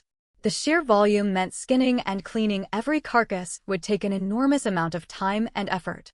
Lin Jixuan had more than enough food reserves for herself, so she planned to sell the excess monster meat through the survival trading channel. She pulled up the regional chat interface, ignoring the bustling chatter in District 001's public channel for the time being. Lin Xubai had replied to her message. He had only survived up to the 3rd beast wave and finished his combat far earlier than she had. Holding onto a flicker of hope, Lin Jixuan asked about his own food reserves. Lin Xubai instantly guessed her intentions from her question and replied right away. He stated his own food supplies were more than sufficient, telling Lin Jixuan she could safely sell surplus monster meat on the public trading market. as current market demand was extremely high. Lin Jixuan had originally assumed everyone would be flooded with free meat from the beast horde and have no need to purchase more. But it turned out a large number of survivors were actively buying monster meat supplies. Any monster meat listings she posted were snapped up by buyers almost instantly. She studied the current market pricing trends and set her prices at a moderate mid-range level. Most meat for sale on the market came from ordinary beasts, with graded monster meat being scarce and wildly inconsistent in price. To avoid taking losses, she dragged her exhausted body to sort the carcasses by monster tier. She kept all meat from level 2 and level 3 monsters for personal use, listing all ordinary and level 1 monster meat for sale whole with skin and bones intact to save herself the trouble of processing them further. Pricing was set as follows. Ordinary beast meat, 2 kilograms for 1 unit of lumber. Level 1 monster meat, 1 kilogram for 1 unit of lumber. She reviewed the automatic weight calculations generated by the system and tallied up her projected earnings, lifting her spirits considerably. She uploaded all the monster meat listings to the trading board and enabled automatic transaction processing via the system. Her listed stock vanished rapidly from her back-end inventory as buyers purchased the goods non-stop. Once the listings were live, she paid no further attention to the trading page. The remaining 6 level 2 monster carcasses and 3 level 3 specimens were safely sealed in her spatial storage and would not spoil, so she could process them the next day. The recent large-scale battle had saturated the surrounding air with thick blood aura, so no wild monsters would dare approach the shelter for the time being. She could repair the damaged fence after collecting her battle rewards tomorrow. Once she finished sanitizing the yard, Lin Jixuan laid down on her bed and scrolled through the public survivor chat channel. The beast horde crisis was over, and the severe heat disaster was 5 days away. She could finally afford a short period of relaxation. Today's battle had been dangerously close to failure, and she was curious how the other survivors had fared. Current location, District 001, Green Barrier Forest. Active survivor population, 89,352. Little old me, 2 top-tier players still haven't finished their beast horde challenges. I wonder how many waves they managed to clear. Shuzhou Bai, I barely escaped with my life holding out through the second wave. People who made it this far must be absolute powerhouses. Crocodile whispers, I only faced 3 wild beasts for my horde challenge. I thought I was done for right then and there, but it was just those 3 creatures total. No more exams. Count your blessings. I had 7 monsters assault my base. Half my shelter got smashed to pieces in the fight. Fireworks fade. I've been scrolling the chat all afternoon. Survivors faced anywhere from 2 monsters to dozens. The system seems to scale horde difficulty to match each person's individual strength. Deep fried meatballs. The system is pretty fair in that regard. Everyone gets the same treasure chest reward, regardless of how many monsters they fight off. Zhou Xiaobai, I only had 2 monsters to deal with, and my survivor ranking sits above 80,000. That's the realistic combat ceiling for regular human survivors like me. Gibberish chat. I randomly unlocked the Tailor class by pure luck, and the system still sent 8 monsters after my base. How am I supposed to fight monsters as a tailor? Flat soda, at least you all survived. My shelter got completely destroyed. The system just marked me as a lone survivor and offered 0 additional support after that. CC, can survivors who lost their shelters seek refuge inside another person's territory? Meng Long Long, I wouldn't recommend it. You can never tell if a stranger has good or malicious intentions. Landscape architect, no one has run into other survivors in person yet. Either the system separated all of us into isolated zones, or the Green Barrier Forest is simply enormous in scale. Soy sauce addict, does anyone know how the system handled children and elderly people originally from Earth? Starry Galaxy, you must not check the chat often. Other users tallied the rules before. Anyone over 80 years old or under 12 was grouped with their family members during transportation. Orphan minors were transported in collective groups, with older adolescents looking after the younger kids. Plus minor starter supply packages provided by the system. Mischief Maker, that arrangement's pretty reasonable overall. Half drunk, the extreme heat event is 5 days out. How's everyone coming along with preparations? Withered Blooms, I grinded resources to upgrade my shelter to Tier 1 already. Does anyone know what improvements a Tier 2 shelter brings? Chasing profits, most people have Tier 1 shelters by now. Basic straw huts get torn apart with 1 swipe from any monster. Frustrated soul, my shelter got wrecked entirely. Should I dig underground bunkers to weather the heat wave? Cos. Natural cave dwellings work well for heat insulation if you dig deep enough. Hurry to scout for existing natural caves if you're running short on time to excavate your own. Study hard. Apart from water and food stockpiles, what other supplies do we need for the heat disaster? I'll deal with it later. Stockpile massive volumes of water first. Crafting wooden barrels to haul water alone will keep you swamped with work. Stock up on cooling medicinal herbs too. A veteran compiled a list of heat relief herbs with reference images attached. Image. Go look for these plants yourself out in the wild. Chicken Leg King. I own a Tier 2 shelter now. It comes with a built-in basement for secure storage, and I plan to move into the basement to ride out the heat wave. Stay lucky always. Basements are non-negotiable for surviving extreme heat. I'm pulling all-nighters to unlock basement construction right now. Just a badger. Has anyone browsed the Points Exchange Mall yet? It's stuffed with incredible rare items. Butterfly Wings owner. We all know the mall has top-tier gear. The issue is nobody can afford most of it with our tiny point balances. Browsing the shop only hurts our morale for regular survivors. Young fellow, it's basically just a fancy showcase for the top-ranked powerhouse survivors to shop from. User 233. The leaderboard just updated. The final 2 top players have finished their horde trials too. Everyone hurry and check the rankings now. Have all the leaderboards been fully updated? Lin Jixuan exited the chat channel and opened her personal profile page to check the system leaderboards. Zone 001 Beast Tide Points leaderboard ties broken by completion time 1st place, Sunin 8500 points 2nd place, Blue Rose 8500 points 3rd place, Wolf Warrior 081 8500 points 4th place, Rice 2872 points 5th place, Chi-Chi is 7721 54 points 6th place, Carefree Sleephead 1867 points 7th place, Subai 1773 points 8th place. Supreme Cute Guy 1075 points 9th place.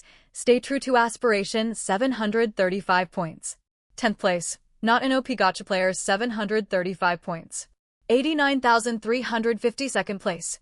Angry Toothpick 2 points System Notice. 1 point for slaying ordinary magical beasts. 10 points for level 1 magical beasts. 100 points for level 2 magical beasts. 1,000 points for level 3 magical beasts. Zone 001 Combat Power Leaderboard Real. Time updated 1st place. Blue Rose Warrior 2nd place. Wolf Warrior 081 Warrior 3rd place. Rice Archer 4th place. Chi-Chi is 77 Assassin 5th place. Sunin Mage 6th place. Carefree Sleephead Warrior 7th place. Subai Assassin 8th place. Supreme Cute Guy Warrior 9th place. 18 Dragon Subduing Palms Archer 10th place. Stay True to Aspiration Priest. Zone 001 Personal Wealth Leaderboard Real. Time updated 1st place. Sunin 2nd place. Not an OP Gacha Player 3rd place. Wolf Warrior 081 4th place. Stay True to Aspiration 5th place. Blue Rose 6th place. Unlucky Guy with Good Luck 7th place. Rice 8th place. Carefree Sleephead 9th place. Chi-Chi is 77 10th place. Grumpy Guy 13th place. Subai. Zone 001 Territory Leaderboard Real. Time updated 1st place. Sunin 2nd place. Not an OP Gacha Player 3rd place. Blue Rose 4th place. Wolf Warrior 081 5th place. Rice 6th place. Stay True to Aspiration 7th place. Unlucky Guy with Good Luck 8th place. Supreme Cute Guy 9th place. Chi-Chi is 77 10th place. Grumpy Guy 39th place. Subai. Zone 001 Beast Companion Leaderboard Real. Time updated 1st place. Forest Giant Python. Nuonuo owner. Blue Rose 2nd place. Blazing Flame Tiger. Xieshao owner. Wolf Warrior 081. 3rd place. Grey Wolf. Lanshao owner. Subai 4th place. Silver Rat. Gigi owner. Not an OP Gacha Player 5th place. Black Steed. Typhon owner. Carefree Sleephead 6th place. Jungle Crocodile. Alan owner. Stay True to Aspiration 7th place. Black Cat. Sangbiao owner. Chi-Chi is 77 8th place. Snow Leopard. Lingxue owner. Sunin 9th place. Black. And White Bear. Pongzai owner. Supreme Cute Guy 10th place. Red Fox. Pretty Face owner. Rice 1052nd place. Juvenile Snow Leopard. Xiwetuan owner. Sunin. Lin Jixuan began with the points leaderboard. The top 3 contestants held identical point totals. Judging from her own experience, the other 2 opponents must have faced roughly the same wave of magical beasts as she did. She suspected each beast tide released a fixed batch of 100 magical beasts, capping total obtainable points at 8,500 as a hard system limit. No survivor dared venture into the fifth beast tide, with everyone halting their attempts after the fourth round. Most people here were rational and level-headed, with very few reckless fools among them. A stark numerical gap separated the third and fourth place holders on the leaderboard, with every subsequent survivor boasting a unique point value. The system had allocated differing quantities of magical beasts based on each person's individual strength. Lin Jixuan knew these scattered scores all belonged to survivors who had cleared 3 rounds of beast tides. Even among those who passed 3 waves, clear gaps in personal strength still existed. Curiously, every survivor received an identical silver chest as their reward, regardless of their individual performance. She wondered if the system was intentionally distributing these benefits to replenish their depleted stockpiles of supplies. Clearing trials or pushing past personal limits always guaranteed tangible rewards, with black iron chests serving as the minimum payout. Such rewards were previously only attainable by claiming regional system announcements. She had climbed 1 spot to 5th place on the combat power rankings, even while claiming first position on the points board. Ling Xue, her snow leopard guardian, had carried most of the burden during the beast tide defense. She would never have dared challenge the 4th wave without Ling Xue backing her up. Since she had never formed an official beast contract with the snow leopard, Ling Xue's formidable combat strength was not factored into her official system combat power rating. She had essentially ridden the snow leopard's coattails to the top rankings. Lin Jixuan resolved to spoil the 2 snow leopards well the next day. She planned to process all the magical beast carcasses first thing in the morning, feeding the 3 snow leopards nutrient-dense flesh harvested from level 3 exotic beasts. Her rank on the wealth leaderboard had not shifted at all. The territory leaderboard had quietly updated its rankings at some point, placing her firmly in first position. This outcome came as no surprise to Lin Jixuan. Back in the resource-starved early days of this survival ordeal, she had constructed 6 defensive towers paired with 3 layers of wooden palisade fences around her territory. Even other survivors who owned higher-tier building blueprints could not match her speed in gathering construction materials and erecting multiple defensive installations. Ling Xue had dropped to 8th place on the Beast Companion leaderboard as merely a level 2 magical beast. Its natural power paled in comparison to the higher-tier creatures ranked above it.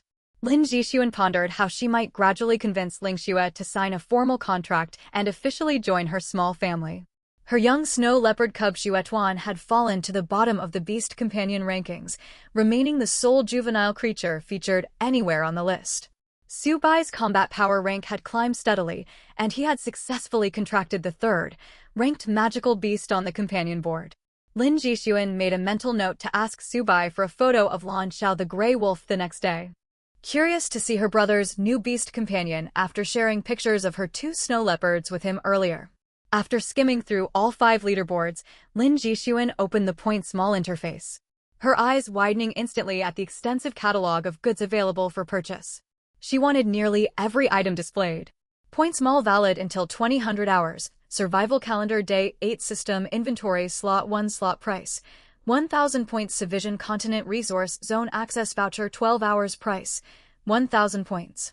Absolute barrier single-use price. 500 points shelter protective barrier 1 hour duration price. 500 points shelter random teleport voucher 10,000 kilometers radius price. 500 points system group chat card max 100 members price. 500 points. Skill book, fireball price. 200 points skill book, heavy strike price. 200 points skill book, swift movement price. 200 points. 10 cubic meter spatial backpack price. 100 points random refined tier 3 shelter blueprint price.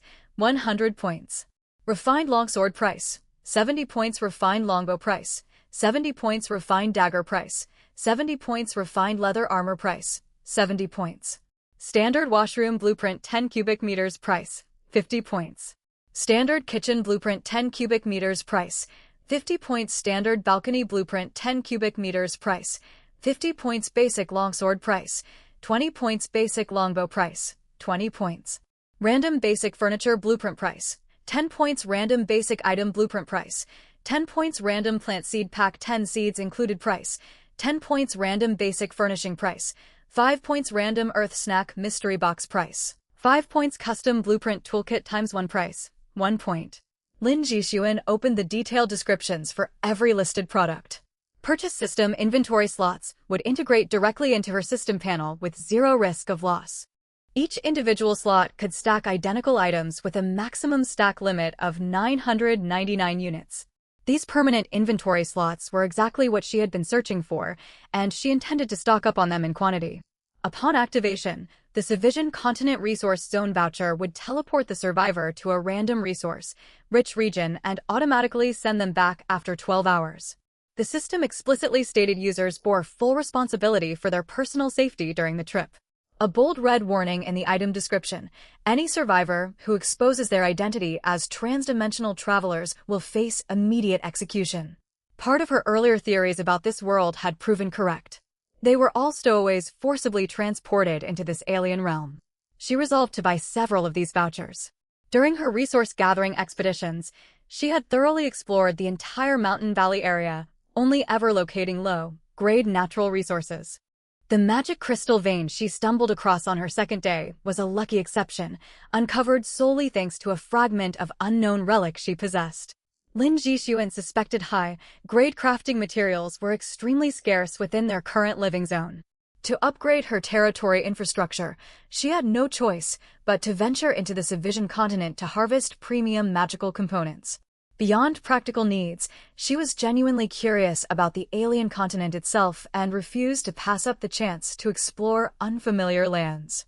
Absolute barriers were non-negotiable emergency lifelines and a mandatory purchase. She also picked up 1 shelter barrier and 1 shelter teleport voucher, each as emergency safeguards against unforeseen crises. She skipped purchasing group chat cards, combat skill books, and weaponry entirely, having no use for these goods. The spatial backpack was a viable consideration, yet she held no need for the random Tier 3 shelter blueprint. The washroom and kitchen blueprints were top priority purchases. She had grown thoroughly tired of makeshift outdoor latrines and cooking meals over open-ground campfires. She marked the balcony blueprint as a low-priority buy, only grabbing it if she had leftover points after all other purchases. She also planned to buy bundles of random furniture blueprints, miscellaneous item blueprints, and plant seed packs. Yet she distrusted her own luck with randomized loot mechanics, fearing wasted points on useless, odd items from the random draws. Pulling out her well-worn notebook, she tallied up the costs with careful arithmetic calculations. Once her shopping list was finalized, Lin Jixuan spent every last point she had on the following items: for time system inventory slots, 2 times Civision Continent Resource Zone access vouchers, 2 times absolute barriers, 1 times shelter protective barrier, 1 times shelter random teleport voucher, 1 times standard washroom blueprint, 1 times standard kitchen blueprint, 1 times standard balcony blueprint, 10 times random basic furniture blueprints, 10 times random basic item blueprints, 10 times random plant seed packs, 8 times random earth snack mystery boxes, 10 times custom blueprint toolkits. She allocated 2 of the 4 inventory slots exclusively for bulk storage of lumber and stone, reserving the other 2 slots for weapons and other critical emergency supplies. Having read countless adventure novels, she was well aware of the countless dangers adventurers commonly face, including scenarios where wearable spatial accessories suddenly stop functioning entirely. She believed in thorough advance preparation for all worst-case scenarios. Her wearable spatial bracelet could potentially be seized or stolen by hostile survivors, making the built-in-system inventory the safest possible storage option available to her. She purchased 2 resource vouchers due to her lack of concrete information regarding the Civision continent's hazards and layout. An extra entry ticket improved her odds of collecting sufficient rare resources. After lengthy deliberation, she opted for 2 absolute barriers instead of 1, finding a single protective shield far too insufficient for peace of mind. She limited herself to 10 draws each for furniture, general items, and plant seeds, choosing to stop rolling once those pulls were exhausted. She knew chasing randomized loot was a reckless gamble with diminishing returns. The 8 Earth snack mystery boxes were another essential purchase. She missed familiar food from her home planet desperately. She had repeatedly kicked herself for failing to finish every takeout meal she had ordered right before being transported to this world, deeming it a terrible waste of comfort food. The final remaining points went toward 10 copies of the custom blueprint toolkit. According to the system explanation, this toolkit unlocked the ability to draft original custom building schematics. Though she had zero prior experience drafting architectural plans, she bought the 10 toolkits both to test the new system function and to use up her leftover points completely. Regardless of whether she succeeded at blueprint drafting, she wanted to experiment with the feature regardless. Purchased inventory slots materialized as streams of glowing light that merged into her system interface. A backpack icon appeared beside the system date display whenever her menu retracted, accessible instantly through a mere thought command. The 2 Civision Continent vouchers took the form of elegantly designed glowing green cards, activated upon physical tearing. She planned to sort and reorganize all her supplies the following day before embarking on her cross-continental expedition the day after tomorrow. Both the Absolute Barrier and Shelter Barrier integrated into her system defenses in the same glowing light form. The system would automatically deploy these protective shields the moment she entered lethal danger, eliminating the need for manual activation and boosting her overall safety margin. All 23 physical blueprints materialized in her hands, and she flipped through them one by one to inspect their contents. Washroom blueprint, kitchen blueprint, balcony blueprint, soft chair blueprint, nightstand blueprint, clothes drying rack blueprint, wardrobe blueprint, cloud-shaped stool blueprint, desk blueprint, shoe rack blueprint, wooden chair blueprint, wash basin blueprint, toilet blueprint, straw mat blueprint, cat stuffed doll blueprint, toothbrush blueprint, pencil blueprint, wood storage box blueprint, simple garment blueprint, paper towel blueprint, quilt blueprint, clothes hanger blueprint, mattock blueprint. Her luck had been pleasantly favorable.